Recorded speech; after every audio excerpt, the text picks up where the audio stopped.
สนุนโดยแอปวันดีคอนเทนต์จริตไทยเพื่อคนไทยดาวน์โหลดได้แล้ววันนี้ยาแคปซูลขมิ้นชันอุ้ยอันบรรเทาการท้องอืดท้องเฟ้อ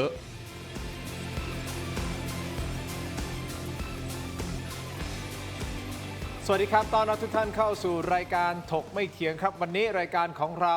ถกประเด็นใหญ่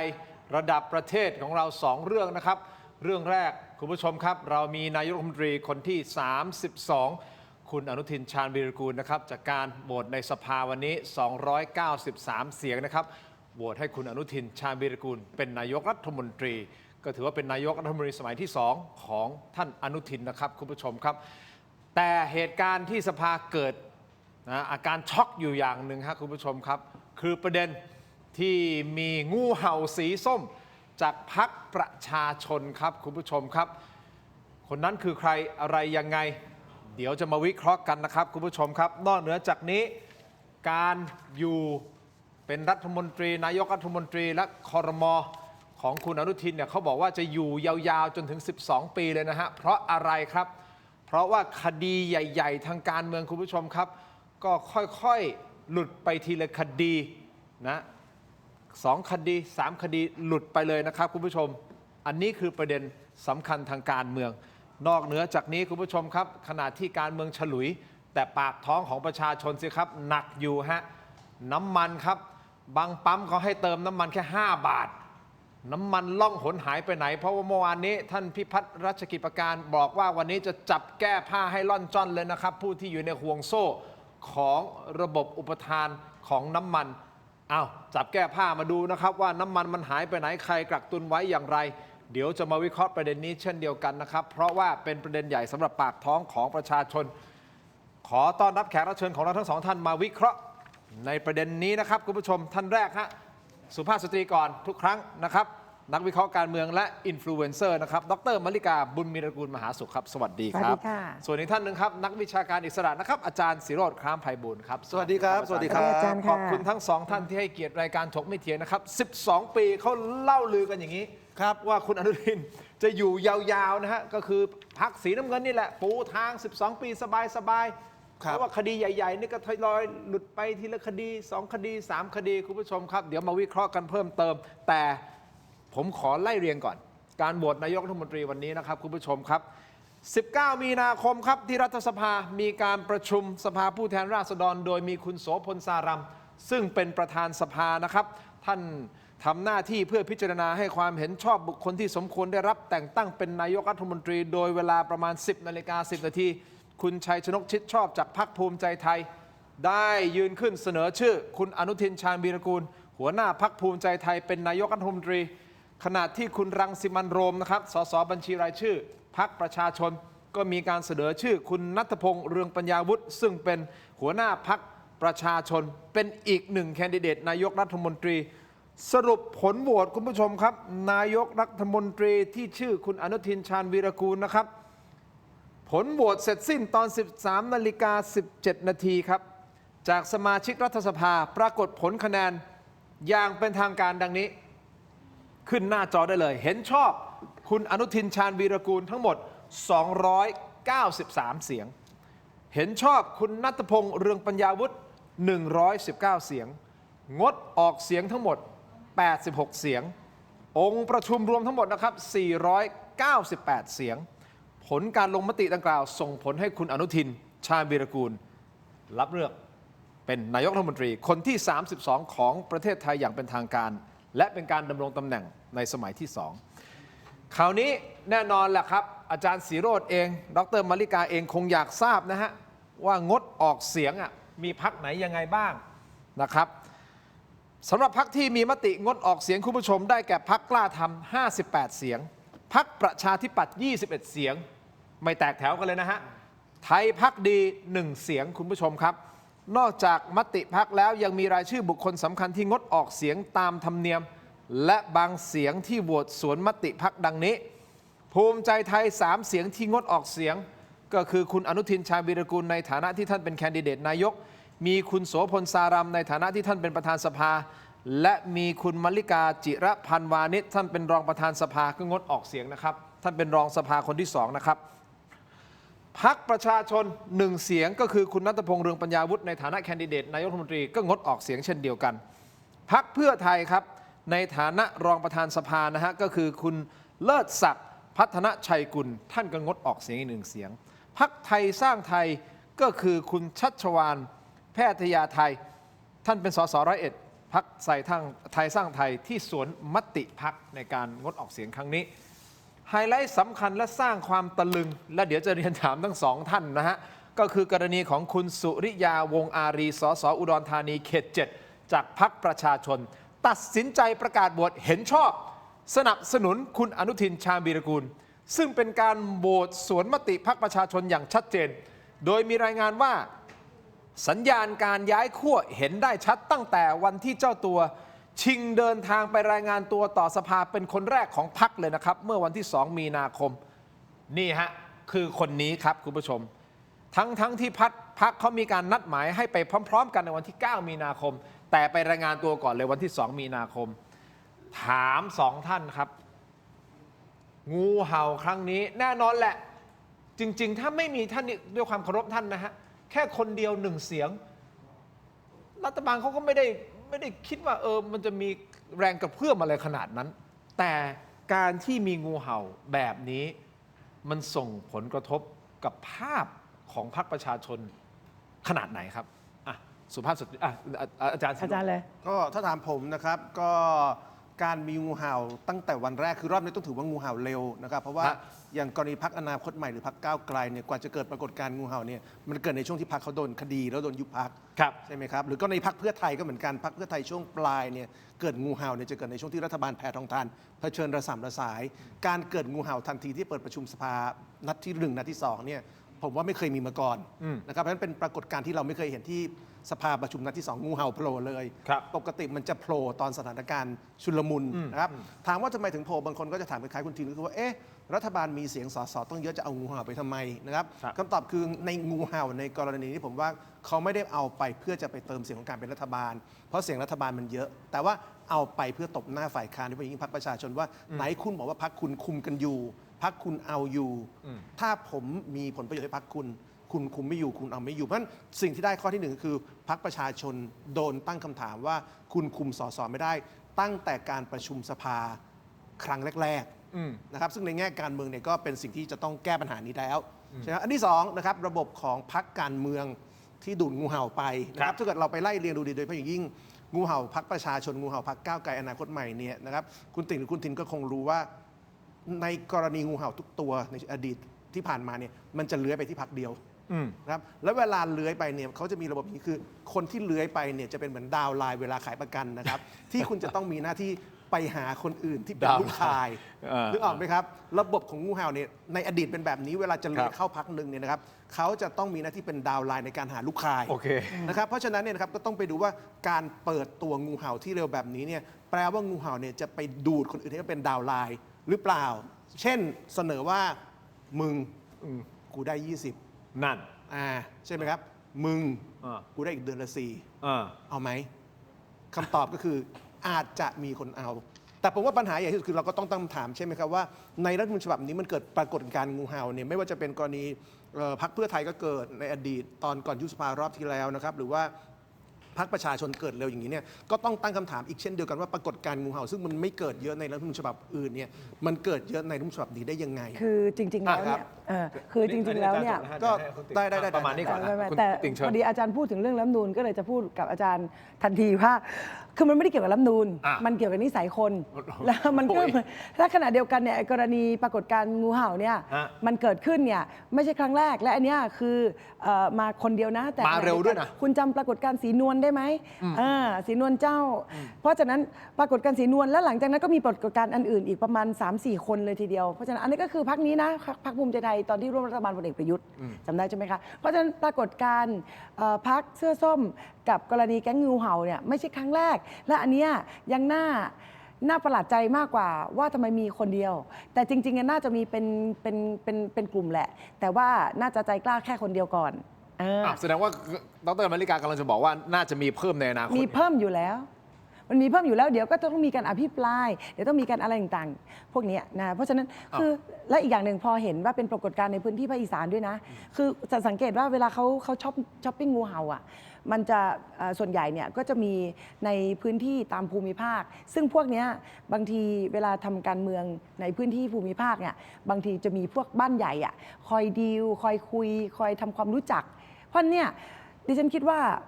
เรื่องพวกนี้มันเป็นเรื่องที่สามารถเกิดขึ้นได้ และจะไม่ใช่เกี่ยวกับรัฐธรรมนูญหรอก คือมันเกี่ยวข้องกับการที่เขาเนี่ยมีคอนเนคชันกันคุยกันและรู้เรื่องกัน และที่สำคัญก็คืองูเห่าหลายคนนะที่เท่าที่ดิฉันเห็นเนี่ยอย่างสมัยศรีนวลหรืออะไรพวกนี้เวลาอยู่ในพักแล้วไม่อบอุ่น คือเวลามาจากหัวเมืองใหญ่หัวเมืองต่างๆอ่ะเวลาไปอยู่ในพักที่มีเด็กๆอะไรรวมอยู่กันอ่ะบางทีแต่งตัวไม่เข้ากับพวกอ่ะก็ไม่อบอุ่นพอไม่อบอุ่นปุ๊บก็ออกอย่างเงี้ยเท่าที่ตอนนี้แต่ขณะเดียวกันเนี่ยพอไม่ใช่รัฐธรรมนูญแล้วเนี่ยมันเป็นเรื่องเกี่ยวกับคนละแต่ขณะเดียวกันอีกอันหนึ่งก็คือว่ากรณีของพรรคประชาชนเนี่ยเขามีจุดพอไม่ได้เป็นรัฐบาลแล้วใช่ไหมคะ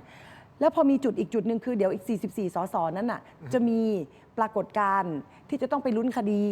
ดังนั้นคนที่เป็นสสที่อยู่ในสังกัดอ่ะถ้าเกิดมีคอนเนคชั่นเยอะอ่ะเขาก็ต้องไปตามตัวเลือกของเขาแน่ๆว่ามันอาจจะมีสิ่งที่ดีกว่าเพราะอีกแป๊บหนึ่งก็อาจจะพังทลาย อ้าวแล้วเสียงของประชาชนที่เลือกเขาเข้ามาล่ะครับจะตอบประชาชนว่าอย่างไร แต่มันเป็นเสรีภาพสสนี่เวลาเลือกนายกในสภาคือไม่ต้องทำตามมติพรรคก็ได้ มันเป็นอิสระเสรีภาพของสสก็คือเวลาเข้าไปในสภาคือคุณจะต้องเป็นผู้แทนของปวงชนชาวไทย เพราะฉะนั้นเวลาสสบางคนอาจจะคิดก็ได้ว่าการเป็นผู้แทนของปวงชนชาวไทยเนี่ยความเป็นปวงชนชาวไทยย่อมเหนือกว่าความเป็นพรรคถ้าเกิดจะฟังเหตุผลของบรรดาพวกงูเนี่ยเขาก็จะพูดแบบนี้แหละคราวนี้นะฮะคุณผู้ชมครับเพิ่มเติมผู้สื่อข่าวรายงานนะเกี่ยวกับเรื่องของงูเห่าข่าวงูเห่าของพรรคประชาชนนะครับว่าแกนนำพรรคประชาชนมีการตรวจสอบแล้วทราบแล้วนะครับนะแน่นอนก็คือคนนี้โดยทราบแน่ชัดตั้งแต่เมื่อคืนวันที่ 18 มีนาคมเมื่อวานนี้นอกจากนี้ยังสืบค้นจนทราบรายละเอียดของแรงจูงใจนี่คุณผู้ชมมันมีแรงจูงใจตรงนี้ซึ่งอาจารย์ศิโรจน์ได้แง้มๆไปเมื่อสักครู่นี้นะครับมึง20มึงอีกเดือนละ4แปลว่าอะไรมีการเสนอตัวเลขครับนี่คือบอกเป็นข่าวนะรายงานข่าวนะฮะแรงจูงใจมีการเสนอตัวเลขสูงถึง20 ล้านบาทพร้อมกับเงินรายเดือนอีกเดือนละ400,000 บาทรวมถึงจะอัดงบให้ลงพื้นที่ไปอีกนะอันนี้งบต่างหากนะงบลงพื้นที่ไปอีกนะครับและยังทราบว่าผู้ที่เปิดดีลดูดสสคนนี้เป็นสสพรรคหนึ่งซึ่งในอดีตก็เคยมีพฤติกรรมเป็นงูเห่าเช่นเดียวกันทั้งสองท่านคิดว่าคนที่เป็นงูอดีตงูแล้วมาดูดงูคนนี้เนี่ยคือใครมาจากไหนอย่างไรพักสักครู่ช่วงหน้ากลับมาวิเคราะห์กันต่อและยังมีประเด็นนะครับที่เขาบอกนะเราลือกันบอกว่าเนี่ยพรรคน้ำเงินเนี่ยจะอยู่ยาวเป็นรัฐบาลยาวอย่างน้อยๆเนี่ย12 ปีมีความเป็นไปได้มากน้อยแค่ไหนและปัจจัยอะไรที่ทำให้เขาอยู่ยาวขนาดนั้นแต่ตอนนี้คุณผู้ชมครับเอาเรื่องของน้ำมันให้รอดก่อนนะรัฐบาลจะว่ายังไงพักสักครู่ครับช่วงหน้ากลับมาติดตามครับ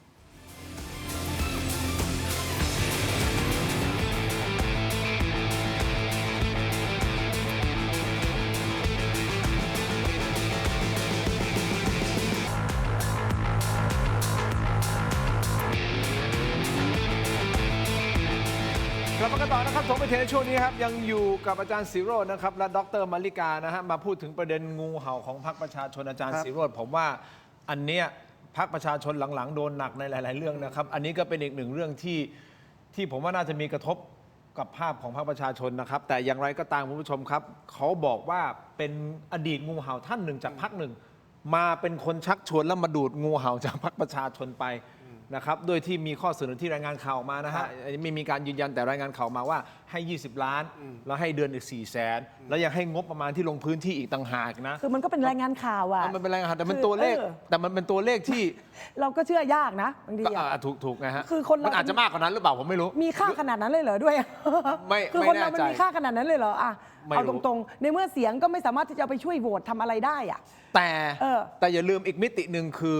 มันทำให้พรรคประชาชนอ่อนลงไม่ได้ไหมฮะ คือมัน ดูภาพเราเดี๋ยวจะถามอาจารย์ศิ คือ โร ผ จน์ มว่า อาจารย์ศิโรจน์ เรื่องใครมีค่าหรือไม่ต้องไปถามคนจ่ายใช่ไหมครับเพราะว่าเราเป็นคนนอกเราก็ไม่รู้การประเมินมูลค่าแต่ละ เข้าใจ คน ถ้าเขาจ่ายจริง ใช่ไหมครับแต่ว่าผมขอกลับไปประเด็นนี้ก่อนผมยังย้ำนะครับว่าเรื่องงูเห่าเนี่ยเป็นปรากฏการณ์ที่เกิดจากรัฐธรรมนูญนะครับเพราะว่ารัฐธรรมนูญของบ้านเราเนี่ยตั้งแต่ปี 2521 นะครับจนถึงปี 60 เนี่ยมีบทบัญญัติข้อหนึ่งที่สำคัญมาก ซึ่งทำให้มันไม่เคยเกิดปรากฏการณ์งูเห่าเลยคือคนชั่วคนที่เล่นการเมืองเพื่อหวังผลประโยชน์เนี่ยมันมีทุกยุคมีทุกพรรคอยู่แล้ว ครับ ใช่ไหมแต่ว่าการที่มันเกิดปรากฏการณ์งูเห่านักการเมืองที่เลือกตั้งด้วยพรรคหนึ่งแต่เข้าสภาแล้วย้ายไปอยู่อีกพรรคหนึ่งเนี่ยไม่เคยเกิดก่อนเมื่อ60 เหตุผลที่ไม่เคยเกิดเพราะอะไรนะครับเพราะรัฐธรรมนูญตั้งแต่ปี 2521 จนถึงปี 2560 เขาบัญญัติเอาไว้ว่าถ้าพรรคมีมติขับสสคนไหนออกจากพรรคสสคนนั้นพ้นสภาพสสทันทีนึกออกไหมครับแต่ว่าบทบัญญัติในรัฐธรรมนูญเรื่องของการขับสสออกจากพรรคแล้วจะพ้นสภาพสสเนี่ยมันถูกลบไปในรุ่นปี ในปี 60 60 เพราะฉะนั้นพอรัฐธรรมนูญ 60 เขียนเอาไว้ว่า ถึงพักไล่คุณออกจากพักคุณก็เป็นสสต่อเนี่ยสสไม่ต้องคำนึงถึงพักแล้วเพราะถึงพักขับคุณออกจากพักคุณก็เป็นสสต่อแต่รัฐธรรมนูญฉบับอื่นจากปี 2521 ปี 34 นะครับปี 40 ปี 50 นะครับทุกฉบับเขียนหมดว่าถ้าจะเป็นสสแล้วถูกพักไล่ออกคุณสิ้นสภาพทันทีดังนั้น คนไม่กล้าเป็นงูเห่าเพราะเป็นงูเห่าปุ๊บ โดนออก พักขับออกคุณเป็นขยะสังคมพักใหม่ก็ไม่เอาคุณ ดังนั้นผมว่ารัฐธรรมนูญเป็นประเด็นจริง แต่แบบนั้นน่ะ ครับ ก่อนที่จะไปปี 60 เท่ากับว่าพรรคมันสามารถที่จะคุมสสไม่ให้แตกแถวได้เลย โดยกลไกนี้ถูกต้องไหมแต่เจตนารมณ์ของรัฐธรรมนูญปี 60 เหมือนกับว่าคุ้มครองสสให้มากขึ้นไม่ให้ถูกพรรคสั่งการซ้ายหันขวาหัน ผมว่าอย่างนี้นะครับจาก 21 ถึง 60 เนี่ยประเด็นไม่ใช่อยู่ที่เรื่องพักคุมสสแต่เป็นอยู่ที่ว่าในที่สุดแล้วเนี่ยสสต้องเคารพมติพัก โอเค การเคารพมติ โอเค พักเนี่ยไม่ใช่เป็นเรื่องพักเป็นเผด็จการนะครับพักการเมืองต้องมีมติ เพราะว่าพักเป็นตัวแทนประชาชนที่เลือก คือนักการเมืองเขาจะบางกลุ่มเขาจะมีความคิดแบบนี้ว่า เมื่อผมเป็นสสประชาชนเลือกผมมาแล้วทำอะไรก็ได้นะครับซึ่งผมเนี่ยเป็นประชาชน ผมคิดว่าเวลาผมเป็นประชาชนเราเลือกนักการเมืองคนไหน เราไม่เคยเลือกบนความคิดว่านักการเมืองคนไหน หรือนักการเมืองไหนได้เสียงจากเราแล้วจะทำอะไรก็ได้ แต่นักการเมืองบางกลุ่มเขาจะคิดอย่างนี้จริงๆว่าเมื่อคุณเลือกฉันเมื่อคุณเลือกพรรคฉันมีเสรีภาพจะทำอะไรก็ได้ ซึ่งผมคิดว่าความคิดนี้ผิดนะครับนักการเมืองไม่ว่าจะเป็นปัจเจกบุคคลหรือเป็นพรรคนะครับคุณเข้าไปในสภา คุณต้องฟังประชาชนที่เลือกคุณ เพราะฉะนั้นการอยู่พรรคไหนตามที่ตัวเองเลือกเนี่ยสำคัญเพราะว่าประชาชนเลือกคุณนะครับไม่ใช่เพราะชื่อคุณแต่เขาเลือกคุณเพราะคุณอยู่พรรค โอเค ดังนั้นเนี่ยอันนี้เป็นสิ่งที่รัฐธรรมนูญทำถูกแล้วว่า ฮะ สสนะครับจะต้องสังกัดพรรคและถ้าพรรคขับคุณออก คุณสิ้นสภาพสสเพราะฉะนั้นในอดีตมันคงมีนักการเมืองเลวนักการเมืองชั่วเนี่ยมันมีทุกยุคแน่แต่ว่านักการเมืองชั่วมันไม่กล้าเป็นงูเห่าไงเพราะว่าถ้าพรรคขับออกเนี่ยมันจบทันที แต่รัฐธรรมนูญ 60 เนี่ยนะครับเกิดในยุคที่ไม่อยากเห็นพรรคการเมืองแข็งแรงนะครับเพราะฉะนั้นเขาก็เขียนกติกาให้คนสามารถทำตัวเป็นงูเห่าได้ทีนี้ อ่ะ อ่ะ กลับมาที่ประเด็นดรมาริกาจะเสริมตรงนี้ไหมไม่ผมจะไปประเด็นเรื่องว่าใครดูด เข้าใจได้ ใครดูดใครเป็น เข้า ค ใจ นดู ได้ ด แต่ว่ารับฟังอาจารย์ได้แต่ขณะเดียวกันแค่จะบอกว่าพัฒนาการของรัฐธรรมนูญเนี่ยมันก็ต้องไปแก้ตรงที่ว่าไม่ให้พรรคเนี่ยเป็นมาเฟียในการที่จะคุมนะคะบุคคลผู้ซึ่งเป็นตัวแทนของประชาชน อ่า ดังนั้นบุคคลผู้ซึ่งเป็นตัวแทนประชาชน ไม่ว่าจะเป็น1คนหรือ 500 คน เขาย่อมมีเสรีภาพและอิสระในการที่จะเลือก บางคนอาจจะเลือกว่าฉันไม่อยากเป็นฝ่ายค้านเพราะว่าทำประโยชน์ให้ประชาชนในพื้นที่ไม่ได้ฉันอยู่อีสานฉันก็เลยจะต้องไปทำประโยชน์ให้ประชาชนที่อยู่รัฐบาลเพราะฉะนั้นฉันก็เลยไปสนับสนุนพรรครัฐบาลบางคนก็คิดแบบนี้ก็เป็นได้ หรือบางคนก็อาจจะมีความรู้สึกว่าอย่างที่บอกจะเป็น 20 30 40 อันนั้นพวกนั้นเราก็ไม่รู้เพราะว่าจริงๆก็ไม่มีใครยอมรับนึกออกใช่ไหมแต่ขณะเดียวกันเนี่ยถ้าเหตุผลจำนวนมากเลยเนี่ยสมาชิกสภาจำนวนหนึ่งเนี่ยเวลาพูดออกมาหรือแถลงข่าวเขาจะบอกเลยว่าฉันต้องการที่จะทำเหมืองฝายเขื่อนอ่างให้กับประชาชนในพื้นที่ของฉันก็เลยจะต้องอยู่ฝ่ายรัฐบาลอย่างเงี้ยอันนี้ก็เป็นเหตุผลทีนี้คำถามก็คือว่ากรณีรัฐธรรมนูญที่ออกแบบเนี่ยไว้เนี่ยนะคะเพื่อให้นะคะพรรคการเมืองใหญ่หรือว่าเพื่อให้สสใหญ่เนี่ยมันพัฒนาการของรัฐธรรมนูญฉบับปี 60 เนี่ย ครับ เขาแก้เพื่อให้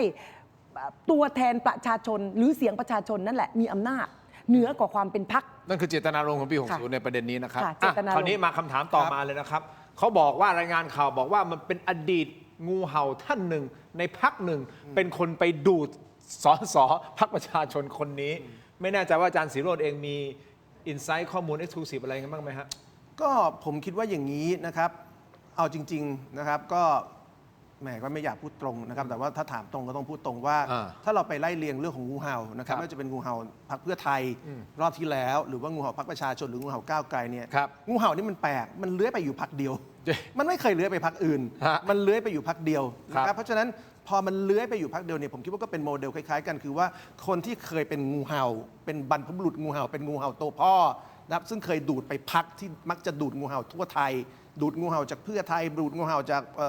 พรรคอื่นๆนะครับก็มีหน้าที่ในการเจรจาในการดูแล้วผมคิดว่ากระบวนการนี้พรรคการเมืองที่เป็นจุดหมายของงูเห่าเนี่ยทำแบบนี้มาตลอดนะครับเช่นเมื่อสักครู่นี้นะครับคุณติ่งพูดถึงสสภาคเหนือท่านหนึ่งนะครับผมว่าก็คงไม่ใช่ความลับที่สสภาคเหนือกลุ่มหนึ่งที่เคยเป็นบรรพบุรุษของงูเห่าปี 62 นะครับก็มีบทบาทอย่างสูงในการพยายามจะเจรจานะครับกับสสพรรคก้าวไกลในช่วงปี 66 ให้เป็นงูเห่าแต่บังเอิญปรากฏการณ์ตอนนั้นมันไม่สำเร็จ เพราะว่าคนเห็นว่าเป็นงูเห่าแล้วมันสอบตก ครับ หมด ครับ นะครับเพราะฉะนั้นผมว่าถ้าถามว่างูเห่าอยู่พรรคไหนนะครับผมว่าในประเทศไทยนะครับพรรคการเมืองที่เป็นเบอร์หนึ่งของการดูดงูเห่า และเป็นจุดหมายของงูเห่า ไม่ว่าจะพรรคไหนเนี่ยมันไปที่เดียวนะครับมันไปที่เดียวนะครับซึ่งไม่ต้องพูดเราก็รู้หมายถึงพรรคอะไรนั่นแหละครับมันเป็นแบบนี้เพราะฉะนั้นผมถึงบอกไงว่าคำถามใหญ่ก็คือว่าเวลามันมีเรื่องของการเกิดสสไม่ว่าจะเกิดจากเพื่อไทยในอดีตหรือพรรคประชาชนในปัจจุบัน ผมถึงถามนะครับว่าจริง ๆคำถามหลักคือไอ้พรรคการเมืองที่ดูดงูเห่าเนี่ยสมควรไหมใช่ไหมคำถามหลักคือ มันไม่ควร ำถา ทั้งถ้ามันมีการดูดและจ่ายเงินกันจริงมันไม่ควรทั้งผู้ดูดกับผู้ถูกดูด ใช่ มันไม่ควรอยู่แล้ว ใช่ ทั้งสองฝั่ง ใช่ นะ ใช่แต่เวลาเราถามเราจะถามน้องว่าพรรคต้นสังกัดทำไมคุมไม่ได้ไงเวลาเพื่อไทยดูดเราก็จะเจอคำถามนี้ว่าเอ้ยทำไมเพื่อไทยคุณไม่มีปัญญาควบคุมสสคุณ หรือในกรณีพรรคประชาชนก็จะมีคงจะมีคนโจมตีว่าทำไมคุณไม่มีปัญญาควบคุม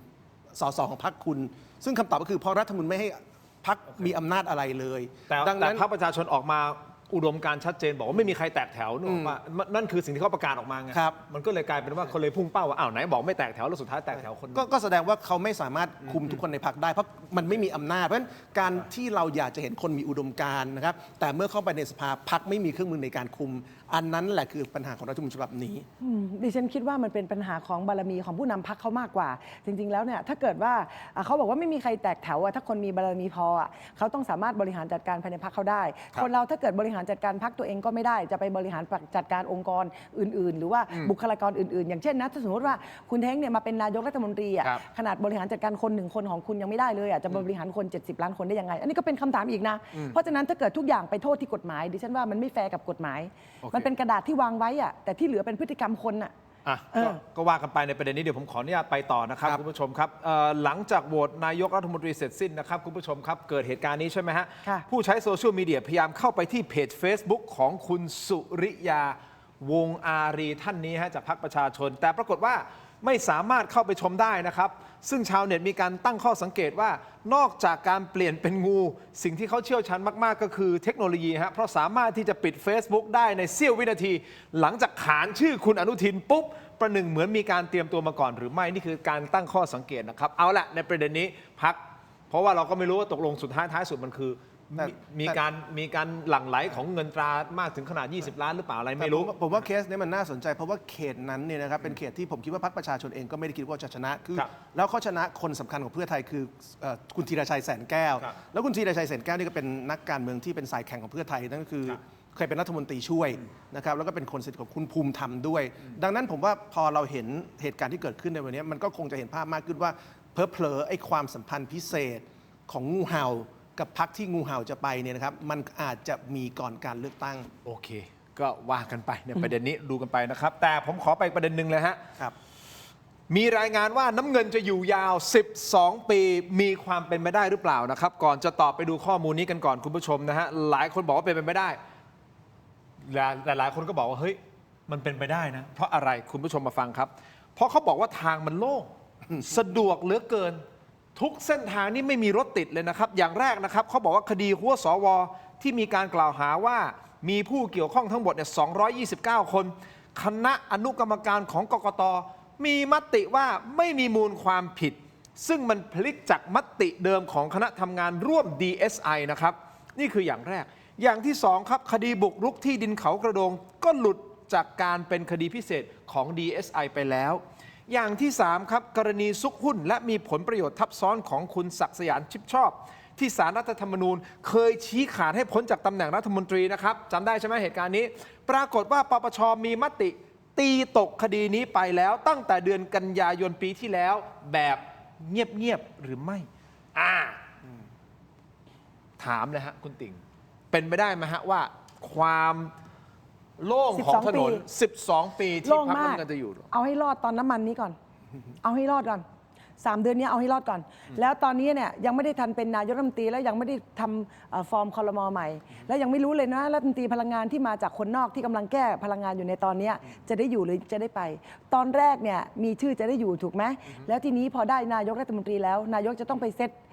อำนาจบริหารของตนเอง ก็จะต้องนำรัฐมนตรีคนนอกเข้ามา แล้วก็นำรัฐมนตรีคนในเข้ามา รวมแล้วทีนี้ใครจะอยู่ใครจะไปยังไม่รู้เลยไอ้ที่บอกว่าเป็นคนดีก็ยังไม่รู้ว่าดีต่อหรือเปล่าแล้วเพราะฉะนั้นเนี่ยเพราะอะไรเพราะว่าวิกฤตทำให้รู้แล้วว่าศักยภาพของคนไม่ได้ดูที่หน้าตา และศักยภาพของคนเนี่ยไม่ได้ดูที่ว่าชื่อชั้นแต่ใดมา ศักยภาพของคนดูที่ว่าคุณสามารถในการที่จะใช้ขอบเขตที่มีข้อจำกัดในสถานการณ์วิกฤตบริหารประโยชน์ให้ประชาชนอย่างเป็นธรรมหรือไม่ และตอนนี้เมื่อเกิดวิกฤต 3 สัปดาห์ผ่านไปเกือบจะ 1 เดือนแล้วเนี่ยมันก็ชัดนะคะว่าความโกลาหลก็เกิดขึ้น และประชาชนยังไม่ได้รับความเป็นธรรม และวันนี้เนี่ยยังมีเสียงโวยวายจากประชาชนอีกมาก และสมาคมขนส่งก็ออกมาโวยแล้วและสิ่งที่สมาคมขนส่งพูดก็น่าเป็นกังวลมากและก็น่าห่วงมาก และเป็นเรื่องที่น่าพิจารณาอย่างยิ่ง 3-4 ข้อที่พวกบรรดาพวกขนส่งพูด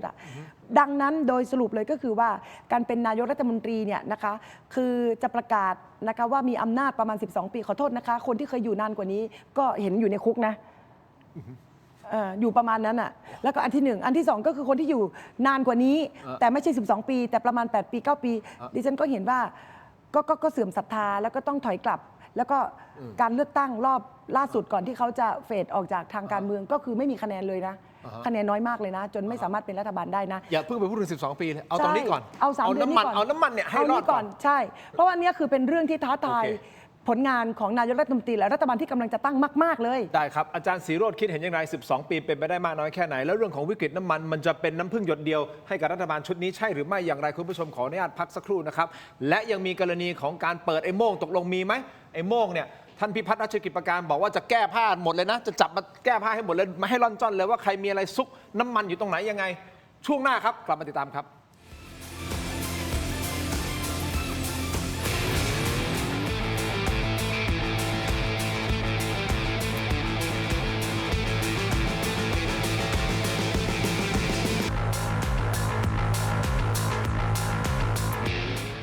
สนับสนุนโดย ยาท่าน้ำขาวหารคู่ 49 บาท ฝาสีฟ้า มีตัวยาฟีนิลซาลิซิเลตไอเฮิร์บชูการ์ฟรี ชุ่มคอ มีสารสกัดสมุนไพร 4 ชนิด กลับมาต่อคุณผู้ชมครับผมไปเถียงกับดรมลิกาและอาจารย์ศรีโรจน์นะฮะอันนี้ค้างกับอาจารย์ศรีโรจน์กับคำถามที่ผมถามดรมลิกาไปแล้วแสดงความคิดเห็นไปแล้วเกี่ยวกับเรื่องของ 12 ปีน้ำเงินพังงาดน่าจะอยู่ 12 ปีได้เพราะเหตุผล 3 เหตุผลที่ผมบอกไปคดีใหญ่ๆเกิดทยอยหลุดไป 1 2 3 นะฮะอาจารย์ศรีโรจน์มองว่ามีโอกาสเป็นไปได้ไหมที่น้ำเงินจะอยู่ยาวขนาดนั้นข้อที่ 1 ข้อที่ 2 ดรมาริกาบอกแล้วไอ้ความท้าทายรัฐบาลอย่าไปมอง 12 ปีเลยเอาน้ำมันอ่ะไอ้เรื่องวิกฤตน้ำมันตอนนี้ที่ประเทศไทยเจออยู่อะที่ประชาชนตอนนี้ยังต่อแถวกันอยู่เนี่ยเอาให้รอดก่อนอาจารย์ศรีโรจน์มองไงครับ 12 ปีเป็นไปไม่ได้ครับ เป็นราคาคุยนะครับ ราคาคุย ประเทศไทยไม่เคยมีใครเป็นนายกได้ 12 ปี หมายถึงพรรคน้ำเงินอยู่ อ่า อยู่เป็นฝ่ายรัฐบาล พรรคน้ำเงินอาจจะอยู่เป็นฝ่ายรัฐบาลได้แต่ถ้าเป็นแกนนำรัฐบาลผมว่า 12 ปีไม่ได้ ยาก เป็นฝ่ายรัฐบาลมันก็คือใครไปอยู่รัฐบาลเราร่วมเนี่ยคือต้องยอมรับว่าบ้านเรามีพรรคการเมืองบางพวกที่เชี่ยวชาญในการเป็นรัฐบาล แต่ถ้าบอกว่าจะเป็นแกนนำรัฐบาล 12 ปีผมว่าเป็นไปไม่ได้นะครับผมพูดง่ายๆคนที่เป็นนายกนานในบ้านเราในรอบ 20 กว่าปีที่คนนึกออกก็มีอยู่ 2 คนคือลุงตู่กับคุณทักษิณนะครับคุณทักษิณเนี่ยอยู่ยาวสุดคือ 5 ปี ครับ 44 ถึง 49 ลุงตู่เนี่ยเหมือนอยู่ยาวแต่ว่าแกอยู่ยาวด้วยการรัฐประหารนะครับพอการเมืองเข้าสู่โหมดเลือกตั้งแกอยู่ได้แค่ 4 ปี ครับ นะครับแล้วพอเลือกตั้ง 66 แกก็จบไม่สวยอะรวมไทยสร้างชาติ 4 คะแนนน้อย บวก มากนะครับไอ้เฟสแรกเนี่ยมันมาจากการยึดอำนาจไม่นับนะครับเพราะฉะนั้นก็ต้องไปถามคุณอนุทินนะครับว่าคุณอนุทินประเมินว่าตัวเองกับคุณทักษิณหรือลุงตู่เนี่ยใครมีศักยภาพมากกว่ากันเอาอย่างนั้นละกัน ถ้าเราคิดว่าคุณอนุทินมีศักยภาพมากกว่าคุณทักษิณหรือลุงตู่ก็โอเค คุณอนุทินอาจจะอยู่ 12 ปี แต่ผม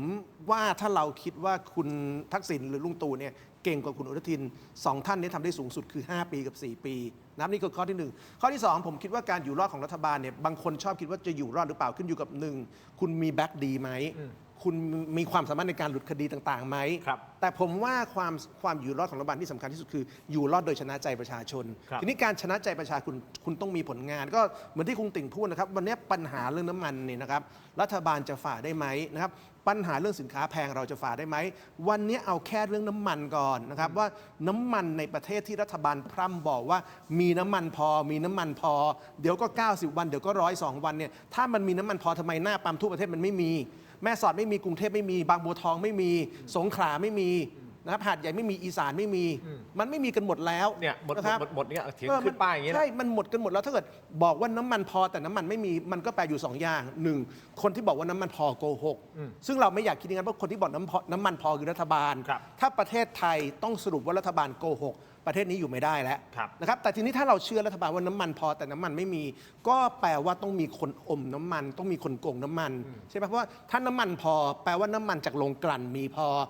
ทีนี้ปัญหาคือถ้าน้ำมันจากโรงกลั่นมีพอก็แปลว่ามี2 ดอกที่ต้องมีคนอมน้ำมัน เช่น คนส่งน้ำมันอมน้ำมัน กับปั๊มเนี่ยกักตุนน้ำมัน ผมก็ไม่อยากจะคิดว่าบ้านเราเนี่ยกระทรวงพลังงานกระทรวงพาณิชย์รัฐบาลเนี่ยอ่อนแอจนจะทำให้คนส่งน้ำมันกับปั๊มน้ำมันเนี่ยกักตุนน้ำมันใช่ไหมครับเพราะถ้าเกิดบอกว่าน้ำมันมีพอแต่น้ำมันหน้าปั๊มไม่มีเนี่ยมันต้องมีคนโกงมันต้องมีคนอม แล้วมันก็ต้องแปลว่ารัฐบาลปล่อยปละให้คนที่มันโกงมันอมเนี่ยมันเก็บน้ำมันกักตุนเพื่อลากราคาน้ำมัน เดี๋ยวดูท่านพิพัฒน์ราชกิจการท่านบอกใช่ไหมฮะหลังจากโหวตนายกอะไรเรียบร้อยแล้วท่านจะคุยต่อเลยนะเรื่องนี้เรื่องน้ำมันนะแล้วก็เ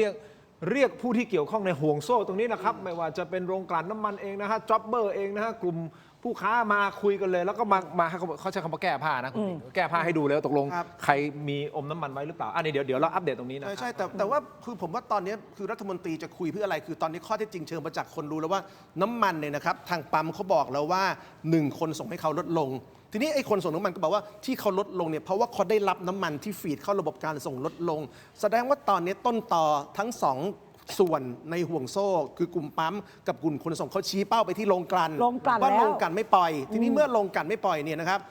บโรงกลั่นคือใครโรงกลั่นคือคนที่คุมธุรกิจพลังงานใหญ่ที่สุดในประเทศ คือใครบ้างก็นี่ไง ตลาด ขณะ พลังงานหุ้น อ่า หุ้นพลังงานเนี่ยก็คือท็อปทีของตลาดหุ้นไทย เพราะฉะนั้นวันนี้มันไล่เส้นไปจบที่โรงกลั่น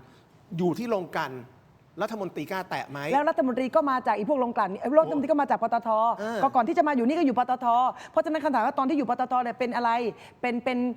นทำงานโดยเป็นลูกจ้างภายใต้โรงกลั่นใช่ไหมหรือเป็นทำงานเป็น CEO ของอะไร เพราะฉะนั้นเนี่ยกล้าที่จะบริหารจัดการในภาวะวิกฤตเนี่ยอย่างเบ็ดเสร็จเด็ดขาดหรือไม่ในกล้าในการที่จะคำรามเขาไหม อันนี้คือเราตั้งเป็นคำถามใช่ไหมเราตั้งเป็นคำถามนะ ทั้งหมดตั้งเป็นคำถามไม่ได้บอกกล่าวหาใคร แต่ตั้งเป็นคำถามนี้สงสัยนะทั้งประเทศเลย เพราะว่าถ้ารัฐบาลบอกมีน้ำมันพอหน้าปั๊มต้องมี ใช่ไหมครับถ้าน้ำมันพอหน้าปั๊มต้องมี แล้วอีก ตอนนี้ครับทั้งประเทศเนี่ยนะน้ำมันไม่มีแล้วคนไทยทั่วโลกเขาก็บ่นกันว่าเฮ้ยทุกคนที่อยู่ในประเทศอื่น ที่มีปัญหาสงครามเหมือนกันน้ำมันมันป ทำ ก ไม ติ ประเทศเรามันไม่เข้าแถวเหมือนเราวะ ทำไมประเทศเขมรมันบอกว่าเหลืออีก 14 วันมันก็ลำบากนะ แต่เขมรตอนนี้มันยอมรับออกมาเฉยเลยนะวันนี้แถลงข่าวนะเขมรนะบอกว่ายอมรับออกมาเฉยเลยว่าฉันได้รับน้ำมันนำเข้าจากประเทศไทยแล้วอ้อมไปทางลาว เสียเวลานิดนึงแต่ข่อยก็มีใช้ คือเนี่ยเป็นต้นอย่างและตอนนี้ก็คือว่าพอวิกฤตแล้วก็ไม่รู้จะได้หรือเปล่าคำถามก็คือ ถ้าไล่จากอาจารย์ศรีโรจน์พูดเมื่อกู้นะ แปลว่าอะไร แปลว่ามีคนติดคุกกันโขเลยนะเพราะอะไรเพราะเราบอกว่าห้ามส่งออกใช่ไหมตอนนั้นอ่ะตอนที่มีสงครามกันอ่ะแปลว่าน้ำมันเนี่ยที่มันไม่มีอยู่หน้าปั๊มตอนนี้แสดงว่าก่อนหน้านั้นมันหายไปเพราะมันเอาไปออกไปตั้งนั่นไงมันไม่ได้ไล่บี้ไงแต่ถ้าเกิดไล่เบี้ยกันในตอนนี้นะ มันจะต้องไล่ไปถึงกี่คนน่ะแล้วนายกก็รักษาการอยู่แล้วก่อนหน้านี้เป็นนายกตัวจริง แล้วก่อนหน้านั้นนายกใครอีก แล้วมันช่วงยุคไหนอีกอะที่น้ำมันหายไปช่วงที่รบกับเขมรน่ะ แต่ฟังคุณติ่งเนี่ยนะเห็นตัวละครเกี่ยวข้องขนาดรู้เลยว่าจุดจบไม่มีใครติดคุก ก็นี่ไง คือมันเกี่ยวกันเยอะไงเพราะฉะนั้นติดคุกไม่ได้เดี๋ยวมันเจ๊งกันหมด ไม่ คือ ได้ ไอ้ประเทศเราเนี่ยถ้าจะมีคนติดคุกมันต้องเป็นคนผิดที่ถูกฆ่าตัดตอน คือถ้ามันเกี่ยวเยอะขนาดนี้มันจะจบโดยการที่ทุกคนไม่มีใครติดคุกแล้วที่รัฐมนตรีพิพัฒน์บอกว่าจะลากมาแก้ผ้าให้ล่อนจ้อนเนี่ยนะผมว่าตอนนี้คนที่ถูกแก้ผ้ามากที่สุดคือรัฐมนตรีพิพัฒน์เองอะว่าตอนนี้ท่านจะมีความสามารถในการแก้ปัญหานี้ขนาดไหนอะ แล้วตัวท่านเองอะทับซ้อนหรือไม่ด้วยนะ เพราะว่าท่านก็ใช่ไหม ใช่ ก็มีธุรกิจอะทางด้านพลังงานอะ ใช่ แล้วทีนี้ฉันก็ไม่เข้าใจว่านายกรัฐมนตรีอะตั้งคุณพิพัฒน์มาได้ยังไง เอาอย่างนี้เพื่อความเป็นธรรมเดี๋ยวฟังเสียงท่านพิพัฒน์นิดนึงนะฟังหน่อยฮะฟังกันนะ หรืออะไรเอาว่าทุกแผนกที่มีส่วนในการค้าขายน้ำมัน แล้วจะมาแก้ผ้าดูทีละคน ว่าใครที่ตุนน้ำมัน ใครที่โกหกพรุ่งนี้ก็จะมีการจับเท็จให้ได้นะครับว่า สิ่งที่โรงกลั่นประกาศว่าน้ำมันคุณมี น้ำมันไม่ได้ช็อตกระทรวงพลังงานบอกว่าไม่ได้ช็อตปตทบอกไม่ได้ช็อตแล้วทำไมน้ำมันกลั่นออกมาแล้วคลังน้ำมันหรือซัพพลายเออร์ถึงไม่ได้รับน้ำมันเหมือนปกติซ้ำร้ายขายส่งก็บอกไม่มีน้ำมันขาย เพราะฉะนั้นใครเท็จก็เชื่อว่าพรุ่งนี้พวกเราคงได้รู้ ท่านให้สัมภาษณ์เมื่อวานนี้นะฮะท่านบอกว่าพรุ่งนี้ก็แปลว่าวันนี้ วันนี้ เอางี้ผมถามแบบตรงๆเลย ระหว่างนี้กำลังประชุมอยู่ โอเคคิดว่าจะมีความจริงออกมาไหมอันนี้สั้นๆนิดเดียวคิดว่าจะมีความจริงออกมาว่าใครว่าน้ำมันอยู่ไหน มีความจริงแต่ทำอะไรได้อ่ะคนที่จะต้องแก้ให้ดูก็ท่านน่ะคนแรกเลย ท่านก็ ในฐานะที่เป็นรัฐมนตรีแล้วรับมอบอำนาจมา ให้ไปดูแก้ปัญหาตั้งแต่ต้นเลย ก่อนที่จะไปมอบท่านเอกนิติเนี่ยคนนี้เขารับผิดชอบตั้งแต่ต้นเลยนายกมอบมาเนี่ย อาจารย์ศิโรจน์คิดว่าจะเจอไหมน้ำมัน Mission Impossible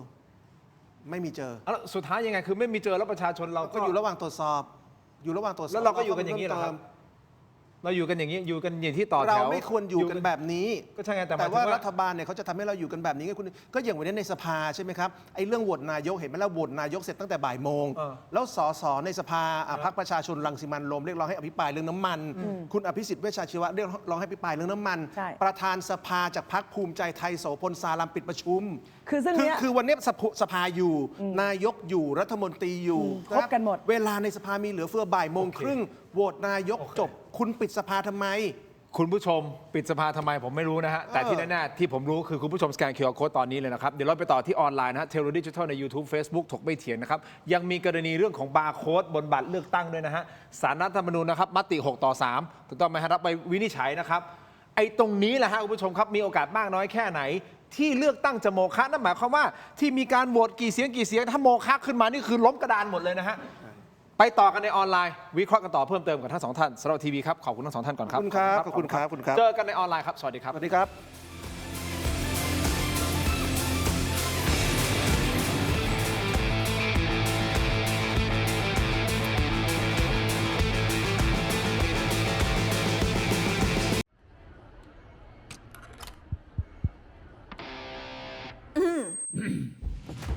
ไมบาซิน OTC รสส้มและรสมะนาว ยาอมบรรเทาอาการเจ็บคอ ช่วยระงับเชื้อในปากและลำคอ จากเกรเตอร์ฟาร์มาตรวจอ่านคำเตือนในฉลากก่อนใช้ยา I Herb You Sugar Free ชุ่มคอ มีสารสกัดสมุนไพร 4 ชนิด I Herb You Sugar Free ด้วยนะ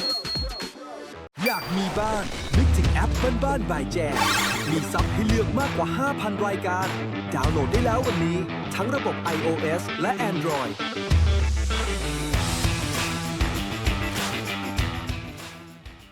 I Herb You Sugar Free ชุ่มคอ มีสารสกัดสมุนไพร 4 ชนิด I Herb You Sugar Free ด้วยนะ กลับเข้ามาครับถกไม่เถียงในช่วงของออนไลน์คุณผู้ชมครับยังอยู่กับ 2 ท่านของเรานะครับนักวิเคราะห์การเมืองและอินฟลูเอนเซอร์และว่าที่ผู้สมัครผู้ว่ากทม ใช้คำนี้ได้ใช่ไหม ได้ ดรมลิกาบุญมีตระกูลม ค่ะ หาสุขนะครับส่วนอีกท่านหนึ่งฮะนักวิชาการอิสระนะฮะอาจารย์ศิโรจน์คร้ามไพบูลย์คุณผู้ชมครับมาพูดคุยกันต่อ เกี่ยวกับเรื่องของสถานการณ์บ้านเราเอาละเรื่องของนายกรัฐมนตรีวันนี้ท่านที่ 32 ของประเทศและเป็นสมัยที่ 2 ของท่านก็คือท่านอนุทินชาญวีรกูล ปัญหาหนักและหนักหน่วงมาก อย่าไปมอง 12 ปีเลยว่าจะอยู่ 12 ปีเอา 12 วันหรือ 12 สัปดาห์ตรงนี้ให้รอดก่อนนะฮะเพราะเรื่องของปัญหาน้ำมันนี่เป็นเรื่องใหญ่ และในระหว่างที่เราสนทนากันอยู่ตอนนี้นะคุณผู้ชมครับทางด้านของท่านพิพัฒน์รัชกิจประการท่านรองนายกรัฐมนตรีก็ยังประชุมกันอยู่นะครับกับผู้ที่เกี่ยวข้องในห่วงโซ่อุปทานน้ำมันนะฮะไม่ว่าจะเป็นทั้งโรงกลั่นมีข้อมูลเพิ่มเติมไหมทั้งโรงกลั่นแล้วแต่ถ้ามีข้อมูลเพิ่มเติมอัปเดตกันนิดนึงเพราะท่านบอกว่าท่านจะแก้ผ้าล่อนจ้อนเพื่อที่จะให้ดูว่าใครกักน้ำมันอะไรยังไงตรงไหนเพราะรัฐบาลย้ำมาตลอดว่าพอช่วงแรกบอกกี่วันนะ90 วัน